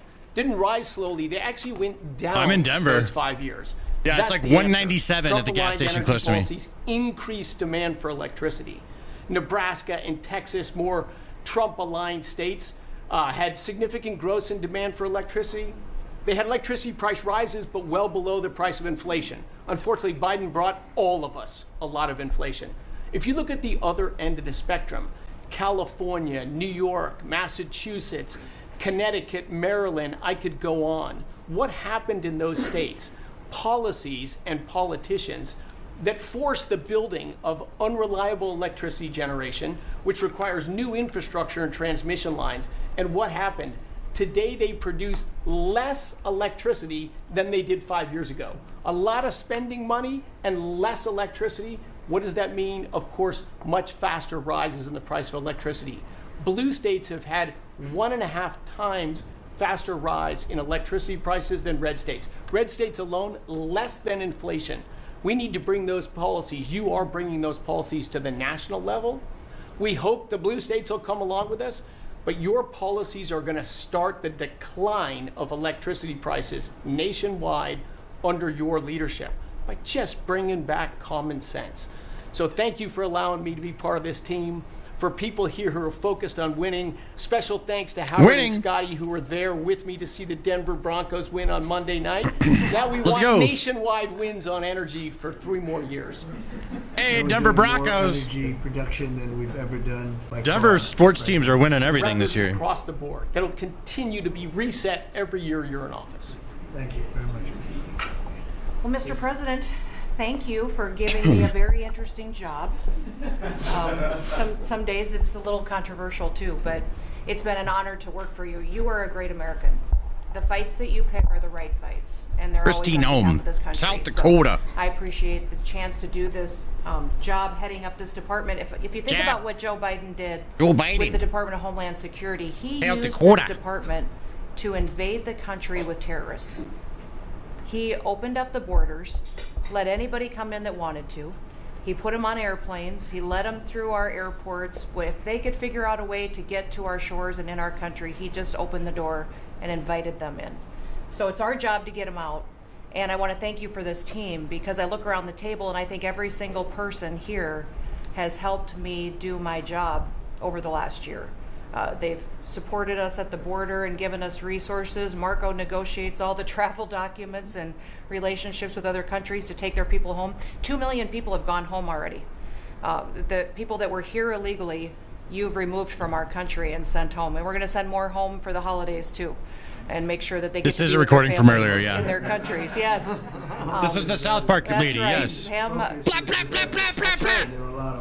Terrible, horrible people. And Pam, make sure she's fighting for us in court so that we can get up every day and be bold. We're going to hire our 10,000th ICE officer. Will be on the job within 10 days. So we have hired 10,000. We've had hundreds of thousands of applications. Join.ice.gov. We've got within the department, TSA went through this government shutdown without any delays. They all showed up for their shifts and worked hard doing security. And they have been absolutely fantastic. Sir, you made it through hurricane season without a hurricane. Yeah. And so FEMA, you kept the hurricanes away. So we appreciate that. And FEMA is deploying resources and dollars 150% faster than ever before. So somebody does have something bad that happens to them, you are immediately there helping them and telling them they have the resources to get back up on their feet. So we have built and deployed hundreds of miles of border already. You have cut the fentanyl flow over the southern border by over 56%. You've saved hundreds of millions of lives with the cocaine you've blown up in the Caribbean. And, you told me to look into Minnesota and their fraud on visas and their programs. 50% of them are fraudulent. Join.ice.gov, $50,000 signing bonus, $60,000 student loan repayment, 25% premium pay. Idiot or he did it on purpose. And I think he's both, sir. He brought people in there illegally that never should have been in this country, said they were somebody that they're not. They said they were married to somebody who was their brother or somebody else. Fraudulent visa applications, signed up for government programs, took hundreds of billions of dollars from the taxpayers, and we're going to remove them and we're going to get our money back. And we're going to, this next year, make sure that we only put people in leadership positions in this country that love this country and have its back. So thank you for letting us get up every day and have a purpose. We appreciate you. Appreciate it. Mr. President, you're exactly right. We are saving this country. We're doing it one Main Street at a time, and we're doing it at record speed. Fire the microphone guy. Under your leadership, small business optimism, according to the U.S. Chamber Index for small businesses, has reached an all-time high in the history of that index. So on Main Street, the economy is coming back thanks to your leadership, thanks to getting Biden inflation under control. Small businesses' number one concern right now is finding skilled labor, and that's why Secretary Chavez DeRemer and I have entered into an MOU to get to speed that workforce to small businesses that under this administration are now at Ilhan needs to be levels. removed from office due to fraud. I agree. Have now taken on board, for the first time in the SBA's history, $100 billion. That's $45 billion in small business lending at 85,000 small businesses, most of that under your term, and $52 billion out to small business investment companies. So we are running this agency like the best run bank in the country. We are growing small businesses across Main Street, and we're deregulating to the tune of $100 billion, working with all my fellow cabinet members. And thank you for putting together the best cabinet in history. Iron sharpens iron, and thank you for bringing such a strong leadership group together. And then finally, I've walked factory floors from Alaska to Maine, and the workers, the small businesses, most manufacturers in this country are small businesses, 600,000 of them. They are so grateful to your fair trade, low inflation, deregulation agenda that is creating national security and economic security in this country like never before. And so I want to also finally thank you for bringing faith back to the White House, to this administration. I want to thank Brooke for hosting the Cabinet Bible Study and invite everyone tomorrow to Bible study and making this country something that we can be so proud of under your leadership. And I am so blessed and honored to be part of this team. So thank you, Mr. President. Thank you very much. Thank you, Mr. President, for your leadership. I am truly grateful it's to the be X-Men. a member of your team here. She got at the this X-Men table, hair. To help support you in See? delivering on the promises. She got the little that you made to X-Men the white American strip. people. You came in with a very clear mandate of taking on the rampant weaponization, politicization of the intelligence community and federal law enforcement. The Marine Corps flag right there. Experiencing yourself, the deep state abusing their power as they have against you, your family, and so many of the American people. Bring out accountability truly for those who have abused their power, making sure that the intelligence community is supporting your efforts in keeping the American people safe, secure, and free, and being the president of peace. I'm grateful to be in this position as your Director of National Intelligence to support you in these efforts, and I'll cover very briefly what we've done over the last year under your leadership and what we look forward to continuing to focus on next year. First of all, under your leadership, again, we've taken on a historic effort for transparency, declassification, and exposing these abuses of power by these deep state actors. We've declassified over 500,000 documents, many of which had never been seen before by the American people, put them online to bring about this level of transparency. We formed a weaponization working group, again, to be able to go after a lot of these abuses of power that have never seen the light of day, to support the accountability that under Pam Bondi's leadership in the Department of Justice is coming about. Secondly, bring about reforms to the intelligence community to make sure that we have the most effective and efficient and focused workforce that's really working on bringing about the priorities you have laid out in ensuring our country's security. And lastly, Mr. President, working with many of our partners here around the table, is going after these domestic threats. We have threats coming from both Islamist ideology as well as Islamist terrorists, foreign terrorist organizations, and those who seek to do harm to the American people, many of whom were let in across our borders under the previous administration. We are focused on these tasks and this imperative for the American people, and just appreciate your leadership, Mr. President, in empowering us to be able to conduct this service. Merry Christmas. Thank you very much. Merry Christmas. Merry Chrysler. Merry Christmas. Mr. President, your team at the Trump EPA has been crushing it all year. Who the to fuck fix this? The big mess that we inherited and deliver amazing results for the American people. I've had the opportunity to visit all 50 states since confirmation earlier this year, and to hear from real people where they meet, where they live, and to bring their great ideas and their asks. His name's Zelda? To be able to deliver for them. At the Trump EPA, we have proven that you can both protect the environment and grow the economy. On the environmental front, since you were sworn in earlier this year, we have averaged a big environmental accomplishment. If you get 2K, make sure to hand it to your local Black Queen for reparations. Every single day. On the 100th day, the 200th day, the 300th day of your presidency, each time we released a list of our top 100 environmental accomplishments. That has included a historic LA wildfire cleanup that you ordered us to complete in record time, which we did, and the Army Corps, under the leadership of our great Secretary of War, did their part as well. The federal government completely did all of the work needed to allow these residents and businesses to be able to rebuild, but poor leadership at the local and state level, unfortunately, is still resulting in these property owners unable to rebuild, and it's wrong. We also were able to reach an agreement with Mexico to be able to implement a plan to permanently end a decades-old raw sewage crisis on the southern border with Mexico. And Secretary Rubio and his team, Chris Landau, Ambassador Johnson, they've been amazing. To get identify as a Black Queen, so feel free to reparation my generational trauma, y'all. That amounts to the largest deregulatory effort by any agency in the history of the United States. To put some perspective on it, in 1 year, at one agency, we will do more deregulation than entire presidencies have done across all agencies. It's incredible. You could go back across 4-year terms to 8-year terms. You've never seen this much deregulation. One agency, 1 year. In fact, when finalized, the proposed rescission of the 2009 Obama EPA endangerment finding amounts to the largest deregulatory action in the history of the United States of America. From fixing the agency's definition of waters of the United States, which is important for our farmers, our ranchers, and other landowners, to the effort to end electric vehicle mandates and promote consumer choice, eliminating regulations designed to eliminate entire sectors of our energy economy. We're thinking big and we're delivering big. We have reduced terrible derailments on diesel exhaust fluid systems. We're getting water moving faster, new pipelines and power plants built, and we're helping to unleash energy dominance.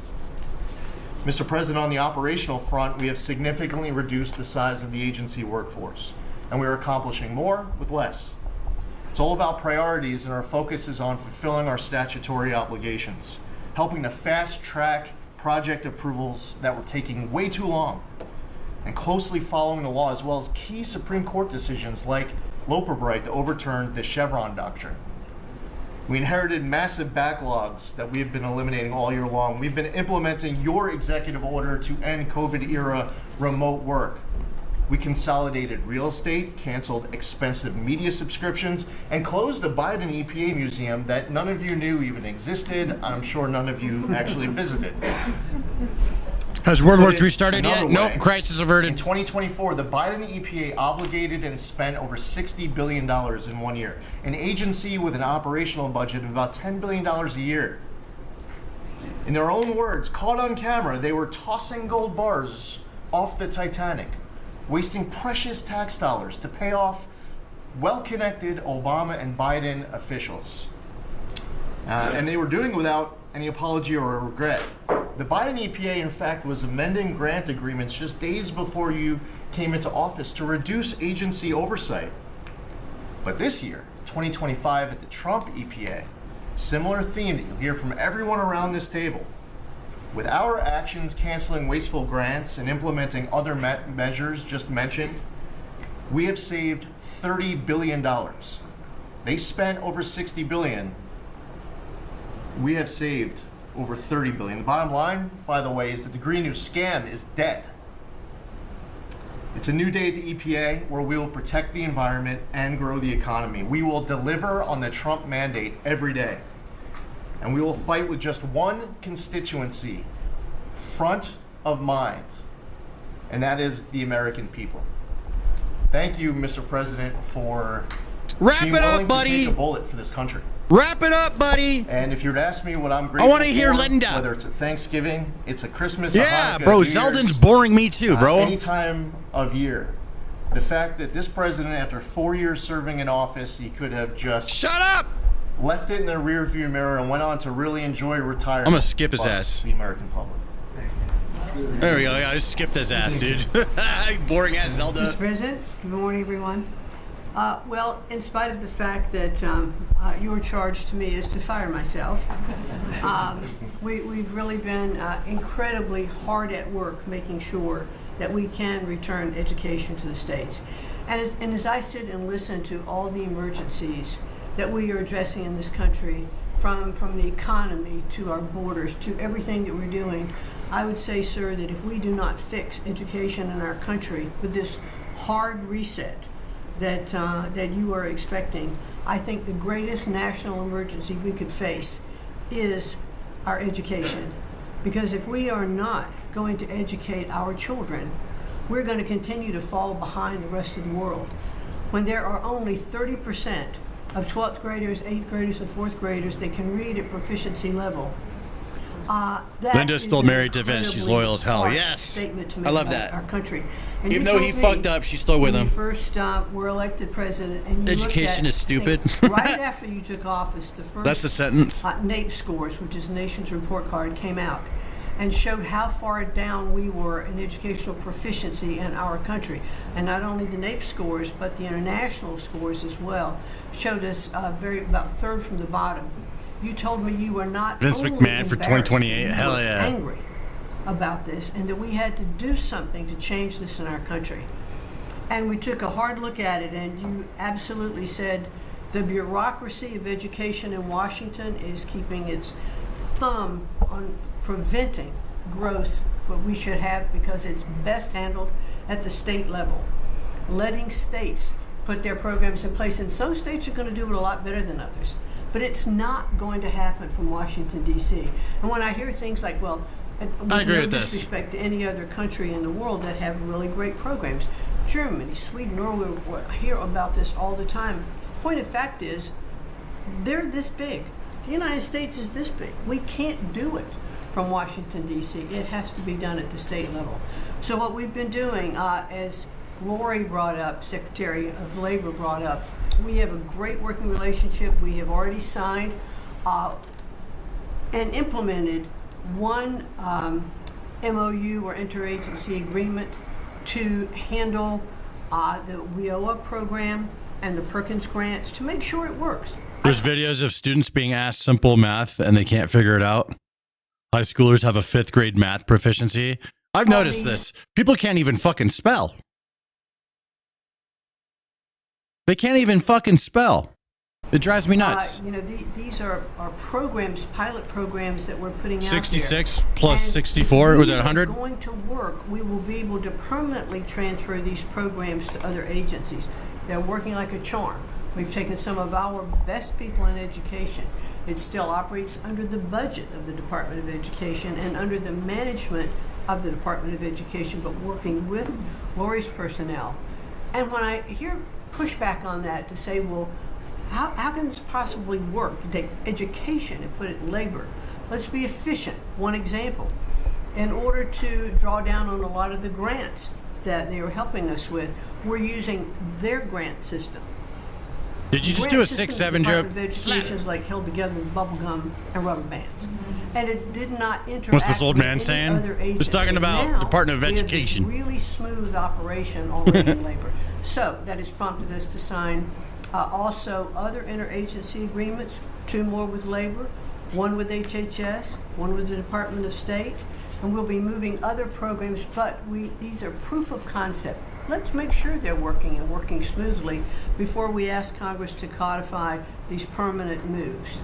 So that's kind of in the world of K through 12, what we're looking at right now, but in the world of higher education, as Attorney General Bondi mentioned, we've been working really very hard to make sure that we've got anti-Semitism and DEI out of our universities, and put some pretty stiff fines on, work some good deals. I've enjoyed working with Harmeet, who hey, is get rid of all the incredible DEI negotiator. So we're bringing all of that to bear as well. So I can say, sir, that we are moving to return education to the states and to bring the level of education back up, making sure our students can read by reintroducing the science of reading in schools. Yeah, they're more and, focused on trying going to into teach them next about year, gender I and can shit like honestly that, say and they're not teaching them how to we've got a fucking calculate basic fucking mean equations. machine operating at the education, at the Department of Education.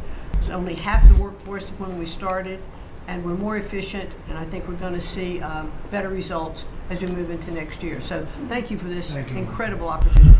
Thank you very much. Thank you, Mr. President, during this holiday season for empowering us, HHS, me, Dr. McCary, Jay Bhattacharya, and Dr. Oz, to change the trajectory of this agency towards public health in a way from the tradition of serving the mercantile interests of the medical industrial complex and the big pharmaceutical companies. 2 weeks ago, we ended, under your leadership, a 20-year war on women by removing the black box warnings from hormone replacement therapy. The medical cartel was telling women that hormone replacement therapy during menopause was dangerous for them. In fact, here's what the science said.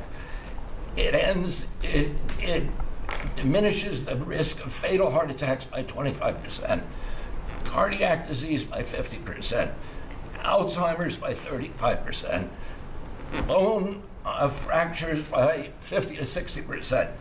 It improves appetite, it improves sleep, it improves energy, it improves happiness. There are tens of millions of women in this country who have been deprived of that therapy because of just scientific malpractice by the medical cartel. We are now remedying that, and this remedy will now be available to all women who want it during one of the most difficult transitions of their lives. MFN is one of our greatest accomplishments. It would not have happened without you. You were the only person who believed in it. You drove us to get it done. We've now made agreements with the 5 biggest pharmaceutical companies. We have 12 more in the lineup to make agreements. By the time this administration leaves office, 95% of the drugs in this country we will have the lowest prices of any nation in the developed world. Let's go. Americans are already getting the benefits from these. These companies are already lowering these prices dramatically, as you've noticed. And then this week, Howard at Department of Commerce and Jameson at the U.S. Trade Representative made a bargain with Great Britain to raise their drug prices in conformance with your promise that the Europeans would raise theirs to counterbalance us lowering ours, and therefore we would keep intact the ecosystem of innovation and protect innovation. So congratulations on that, Mr. President. When I first... The people who are in that room are all unqualified for the job and will be going to jail because of treason and sedition. This person actually believes this. Yep. And then when it never happens, they'll never admit that they were wrong. Pathetic.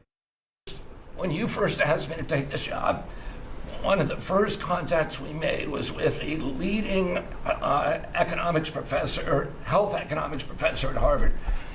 And we asked him what's the one innovation that we could do that would most dramatically improve the health care experience for the average American.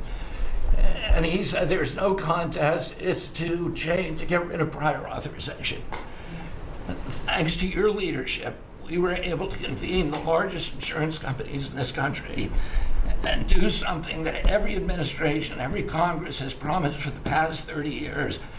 We actually got it done. We convened the insurance companies representing 280 million Americans and got them to agree, most of them by January of 2026, for 2 months from now, to remove prior authorization for most of their procedures, for all the procedures we want them removed from. And that means that American patients at the point of care will be able to get an answer immediately. If your doctor says you need knee surgery, you will know before you leave that doctor's office whether your insurance company will pay for it or not.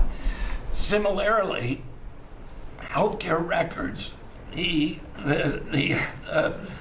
tech industry has refused to share healthcare records. You asked us to change that. We convened the 60 biggest tech companies at a conference that you presided over about 2 months ago. We now did a secondary conference which 400 leading companies have all come in and agreed to remove any kind of blockages where individual Americans can get their own health care. Americans own their health care records, yet they were not able to access them. And if you lived in New Jersey and you moved to Oregon and you got injured, you went to a hospital, you would have to spend maybe 45 minutes filling out forms on a clipboard because your doctors there could not get your healthcare records. They couldn't get your blood type, your allergies, all the things that they ought to know immediately so they can save your life. Now that has all changed, and all these companies now have agreed to remove all the blocks on sharing healthcare records. Every American will have their healthcare records available on their cell phones. And it's already happening. In the last 6 months, there have been over 100 times the number of healthcare records shared by hospitals and during the entire previous administration. On deregulation, HHS proudly is now leading the pack, and thank you for your help on that, Russ. But today we announced the revocation of the nursing home rule, which was overburdening rural areas across this country, Indian reservations, with regulations that were going to destroy the nursing home industry in those communities. And that is going to be a $25 billion savings. Those are some of the things that we're doing because of your leadership. President Trump, thank you so much, and Merry Christmas to you. Thank you, Bob. Very much. Great job. Thank you, Bobby. Well, Mr. President, you've assembled an incredibly talented group here. If you took a look at this group compared to any Fortune 500 leadership team, any group of startup folks, I mean, this is an amazing group in the breadth of what's being accomplished. And the timing couldn't be better because with your leadership and vision, you've set us up for this age of abundance as we head into next year, the 250th age of abundance. Let's go, of dude. This country. And what are we heading into that year? As we've talked around the table, you've heard about massively lower taxes, massively lower regulation, abundant energy, record capital investment coming in, job growth. I mean, we are set up to really have something to celebrate next year.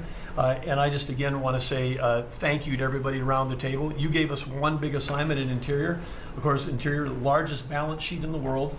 In the Department of Interior, if it was a standalone company, 500 million acres of surface, 700 million acres of subsurface, over 3 billion of offshore from Guam to the Virgin Islands, and you said, We got to take care of that balance sheet. We got to develop those resources. And what have we done across that? Producing record amounts of oil, record amounts of gas. And again, we set out with a goal, energy diplomacy, sell energy to our friends and allies. We're exporting a record amount of energy to all of our friends and allies around the world. That's helping do that. And you're giving a gift to America as we head into this. You're giving us peace abroad, and you're giving us prosperity at home. That bodes so well for our country. One small little gift that we're giving to all Americans from one teeny part of interior, which is the national parks, is that not only are we keeping prices low for all American citizens, we're offering 10 free days for our national parks next year to coincide with our holidays, but also a $100 surcharge for non-residents. That is going to raise hundreds of millions of dollars for helping restore and preserve all of our best parks. So as we close out with it, I want to also say a big celebration going on here in Washington, D.C. We've been thrilled to be part of the National Park Service, the U.S. Park Police, part of this great Secretary effort of the across a number of us Interior on making D.C. safe and beautiful. This will be the safest and most beautiful capital in the world. We are doing so many things, whether it's hundreds of homeless camps, thousands of graffiti sites, cleaning up ponds and fountains, preparing this thing. The United States is never going to be performing better economically. What's up, It's Trevor? never I gonna see be you. looking better, just like the White House has never looked better, all because of your vision. No, I leadership. didn't throw poop thank you, around. sir. You've given an incredible I don't participate in that Christmas Indian gift holiday. to Americans by setting us up for an incredible 250th anniversary. That's very nice. Thank you, Doug, very much. Marco? Well, thank you, Mr. President. First of all, this is a very talented team, as you've seen, and as you know, because you picked every single one that's on. You deserve tremendous credit for doing that. It's an honor to be in this role. It's also an honor to be involved in and be a witness to what I believe is the most transformational year in American foreign policy since the end of the Second World War, at least. And it's transformational because for the first time in a long time, we have a president who basically puts America at the forefront of every decision we make in our relations with the world. And that may sound weird to people, like, of course you always do. No, that hasn't always been the case until about a year ago. And I think we've all witnessed in our own respective spaces how in every interaction the president has with the world, the goal he has in mind is very simple. Does what you want us to do, or is it what or is it going to make us stronger? Is it going to make us richer? Is it going to make us safer? If it is, he's for it. If it's not, he's against it. If something's going to make America weaker or poorer or less safe, the president's going to be against it. And every single thing he has done in our foreign policy has been driven by the American people in mind. And I can go down the list. Why has he focused on mass migration? It's very simple, because no country is safe if you can just walk in without us knowing who you are into your country. We've seen the destruction that that's wreaking, not just in our own country, but the impact that it's having in Europe and in many other parts of the world. You talk about trade deals and the trade situation has been involved in. People, all this reporting on it. It's very simple. The president views the last 40 years as an era of which American workers and American farmers have been ripped off. They've been ripped off, and what he's saying is we want to have trade with the world, but it has to be a trade in which American businesses and American workers and the products they make and what American farmers grow and produce has a fair shot to be sold around the world. On issue after issue, that's been the case. You talk about foreign aid reforms. This is not our money. This is taxpayer money. When the president has said, we're going to do foreign aid, but we're going to do foreign aid for countries that are aligned with the United States and in a way that doesn't waste the taxpayers' money.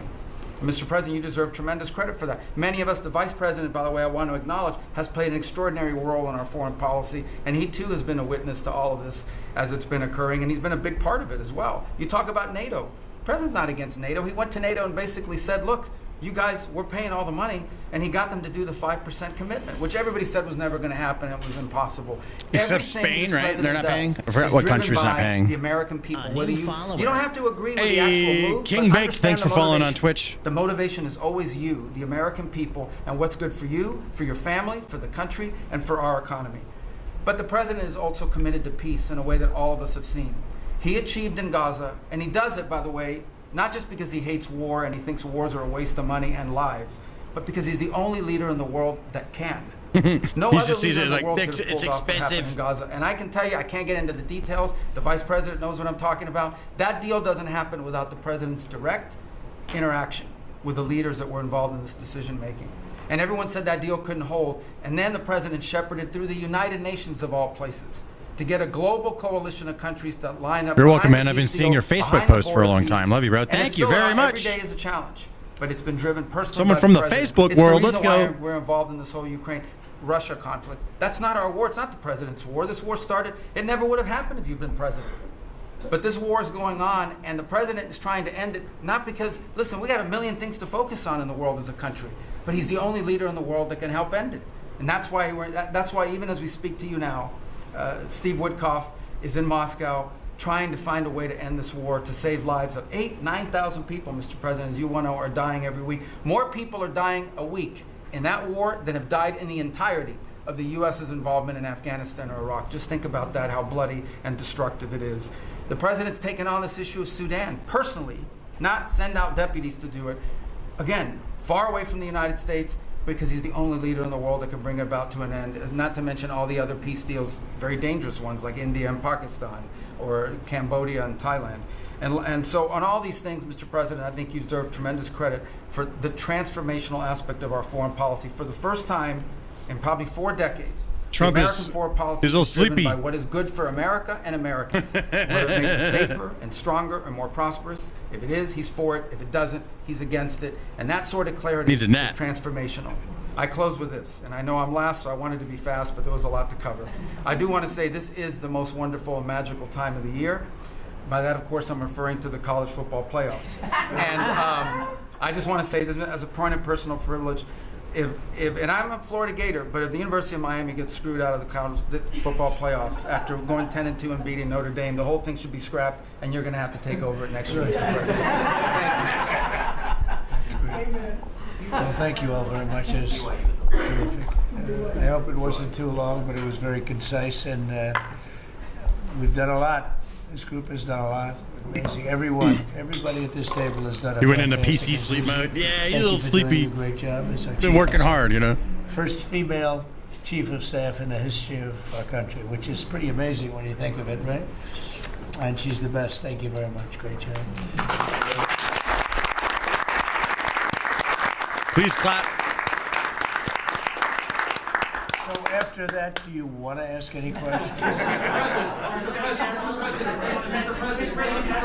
Mr. President, there's been a lot of speculation about who the next Fed chairman could possibly be. You said you had somebody in mind. Yeah. How many names were you given on the final list? And does that person currently work on the board of the Federal Reserve? Well, I'd say that we probably looked at 10. Then Scott interviewed some people that I didn't know, but he knew. And a lot of people were involved in the process, actually, and Howard was involved. But I think we probably looked at 10, and we have it down to 1. Can you answer that?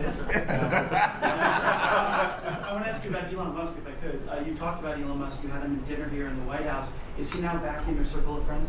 Well, I really don't know. I mean, I like Elon a lot. He was he really helped during the election with his endorsement. He felt strongly. Look, we had one problem. You know, I didn't want to have everybody have to have an electric car, and he makes electric cars. And yeah, I think we get along well. You know, on affordability, when you talk about affordability, is going forward, are the American people, do you believe, getting impatient with the reforms that you're making? They talked about it's about. I think they're getting fake news from guys like you. Look, affordability is a hoax that was started by Democrats who caused the problem of pricing, and they didn't end it. They lost in a landslide. We won every swing state. We won the popular vote. We won everything. You take a look at districts, it was 2,750 to 525, because that was an affordability problem.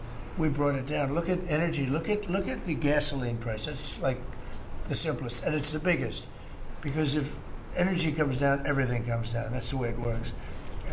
We are going to be at 250. You said 199 in some places in the country, right? You said it. I didn't say it.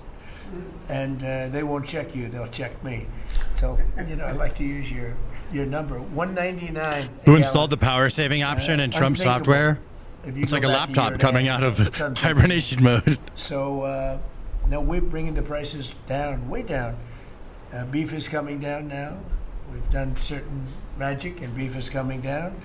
Did some magic? What was that? What kind of magic are we talking about? Horrible prices. We inherited really The worst inflation in history. We inherited that. When I came in, that's what he had. And we fixed inflation. And we fixed almost everything, if you want to know the truth, including 8 wars. We got 1 to go. But 9. Including 8 wars. 9. But when they always say, I watched Console today, wars, they have over. a race going on right now in Tennessee. And this woman goes, affordability, affordability. They're the ones that caused the problem. The prices were way high. We're bringing the prices down. But they're like scam artists. You know, they're I call them con men and women. They come out, they say affordability, like, oh, I see prices.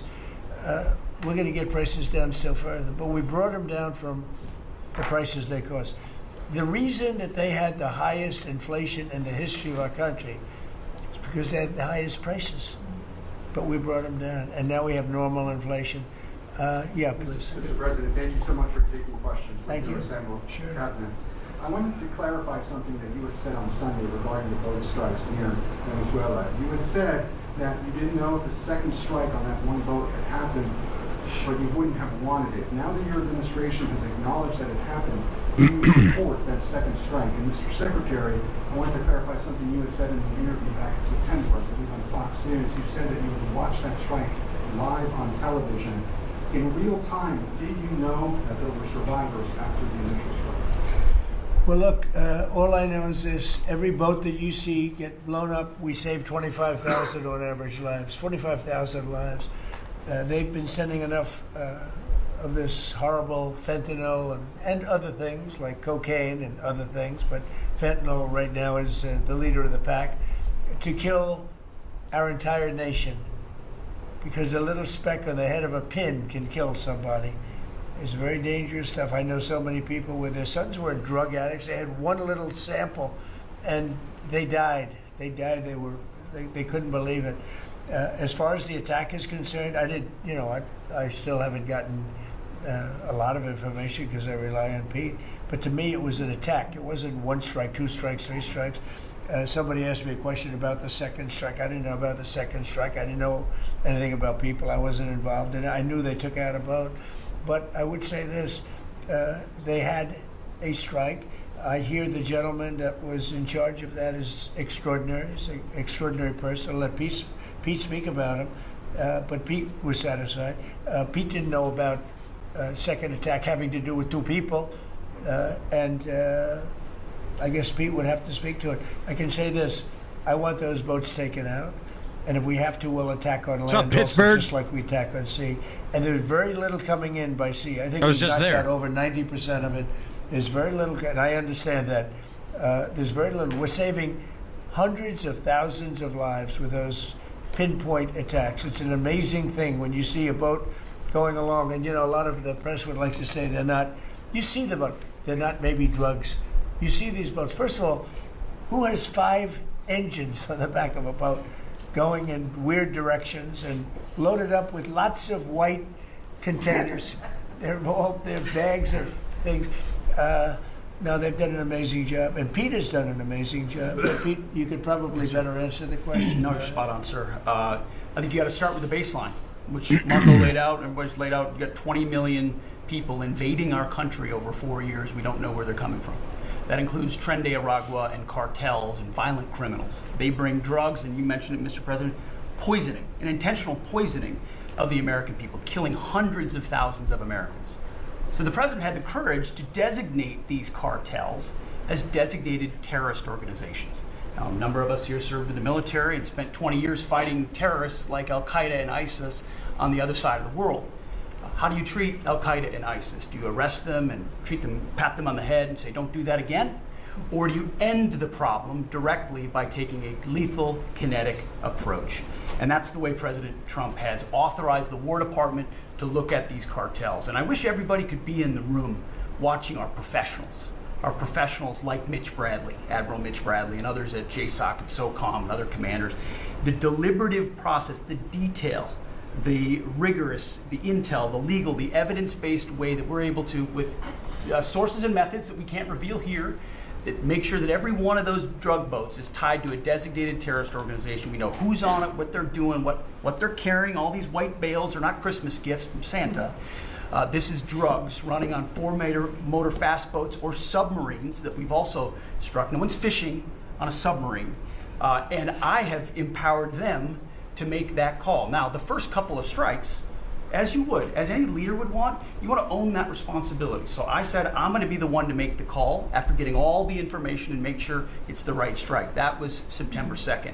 There's a lot of intelligence that goes into that, building that case and understanding that, a lot of people providing information. I watched that first strike live. As you can imagine, at the Department of War, we got a lot of things to do. So I didn't stick around for the hour and 2 hours, whatever, where all the sensitive site exploitation digitally occurs. So I moved on to my You're next throwing meeting. another log in the fireplace. I learned that commander had made which he had the complete authority to do. And by the way, Admiral Bradley made the correct decision to ultimately sink the boat and eliminate the threat. He sunk the boat, and eliminated the threat. And it was the right call. We have his back. And the American people are safer because narco-terrorists know you can't bring drugs through the water and eventually on land if necessary to the American people. We will eliminate that threat, and we're proud to do it. So you didn't see any survivors, to be clear, after that first strike? You personally? I did not personally see survivors, but I stand, because the thing was on fire. It was exploded and fire or smoke. You can't see anything. You got digital. This is called the fog of war. This is what you in the press don't understand. You sit in your air-conditioned offices or up on Capitol Hill and you nitpick and you plant fake stories in the Washington Post about kill everybody, phrases on anonymous sources not based in anything, not based in any truth at all. And then you want to throw out really irresponsible terms about American heroes, about the judgment that they made. I wrote a whole book on this topic because of what politicians and the press does to warfighters. President Trump has empowered commanders to do what is necessary, which is dark and difficult things in the dead of night on behalf of the American people. We support them, and we will stop the poisoning of the American people. And Mr. Secretary, on the second strike, you said it happened more than an hour after the first strike? I couldn't tell you the exact amount of time. Minutes, or you had left the room, is what you're saying? I already stated my answer quite clearly. So remember this, we lost last year, I think it was more than that, but people don't like saying it because they always said 100,000, 115,000, numbers we've been hearing for years. So we lost last year more than 200,000 people, dead people, ruined families beyond the 200,000. And those 200,000, that family will never be the same. But these people have killed over 200,000 people, actually killed over 200,000 people last year. And those numbers are down. Those numbers are down. They're way down. And they're down because we're doing these strikes, and we're going to start doing those strikes on land too.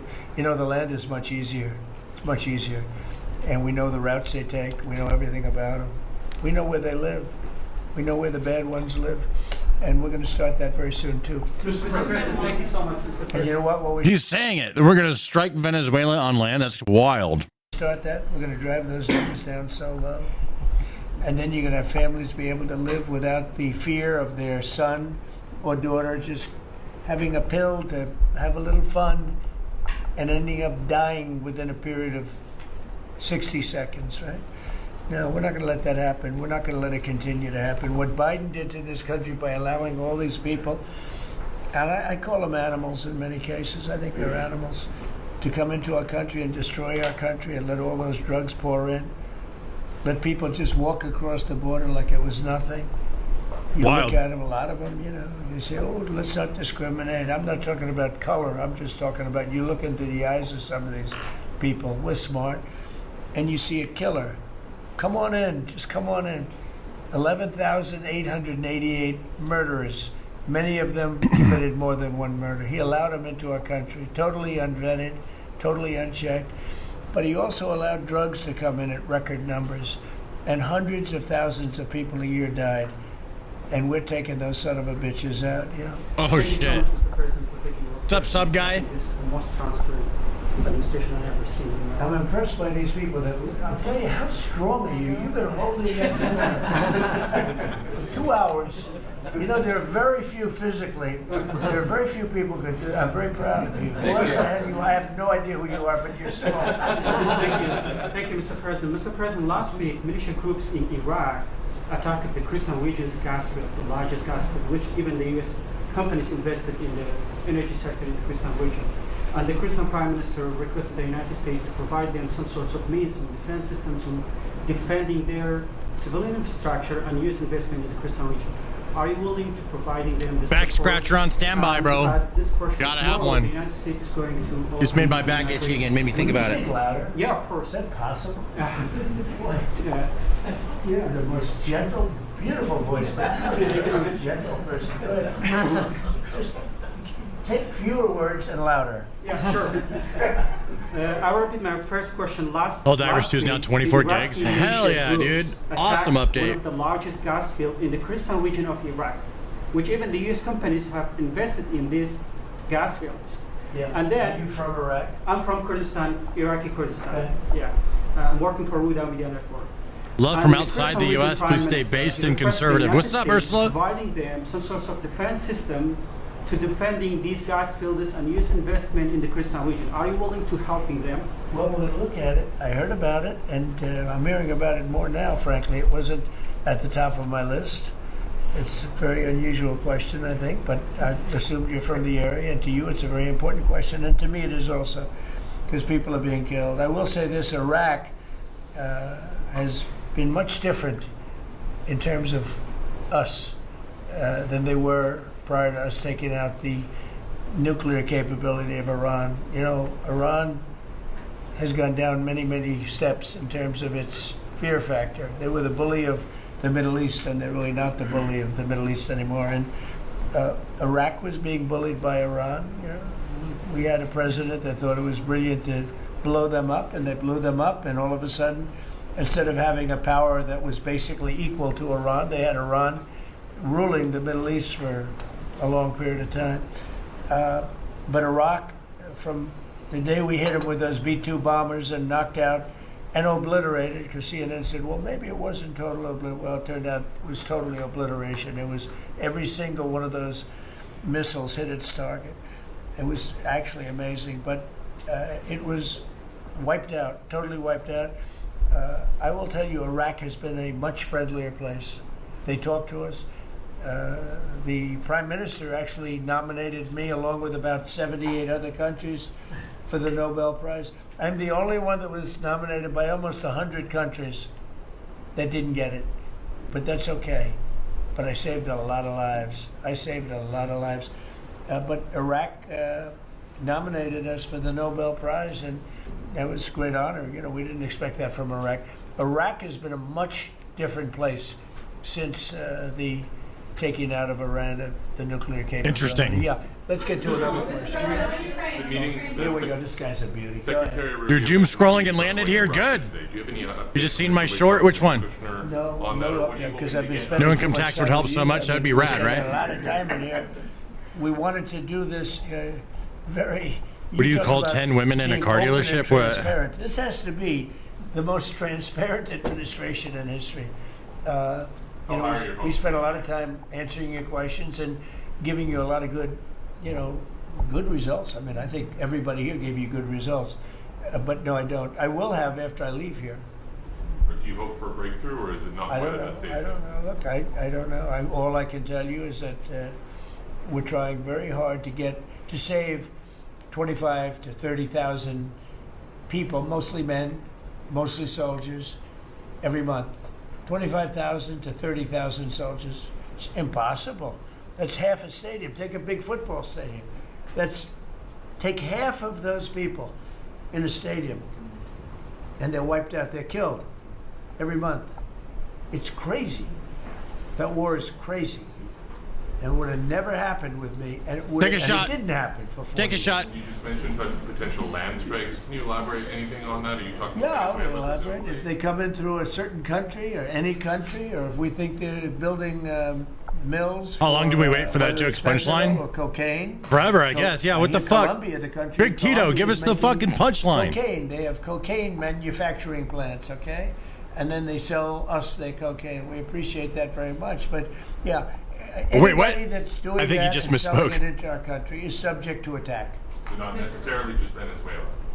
No, not just Venezuela, no. Venezuela's been very bad. Venezuela's been really bad in something else, probably worse than most, but a lot of other people do it too.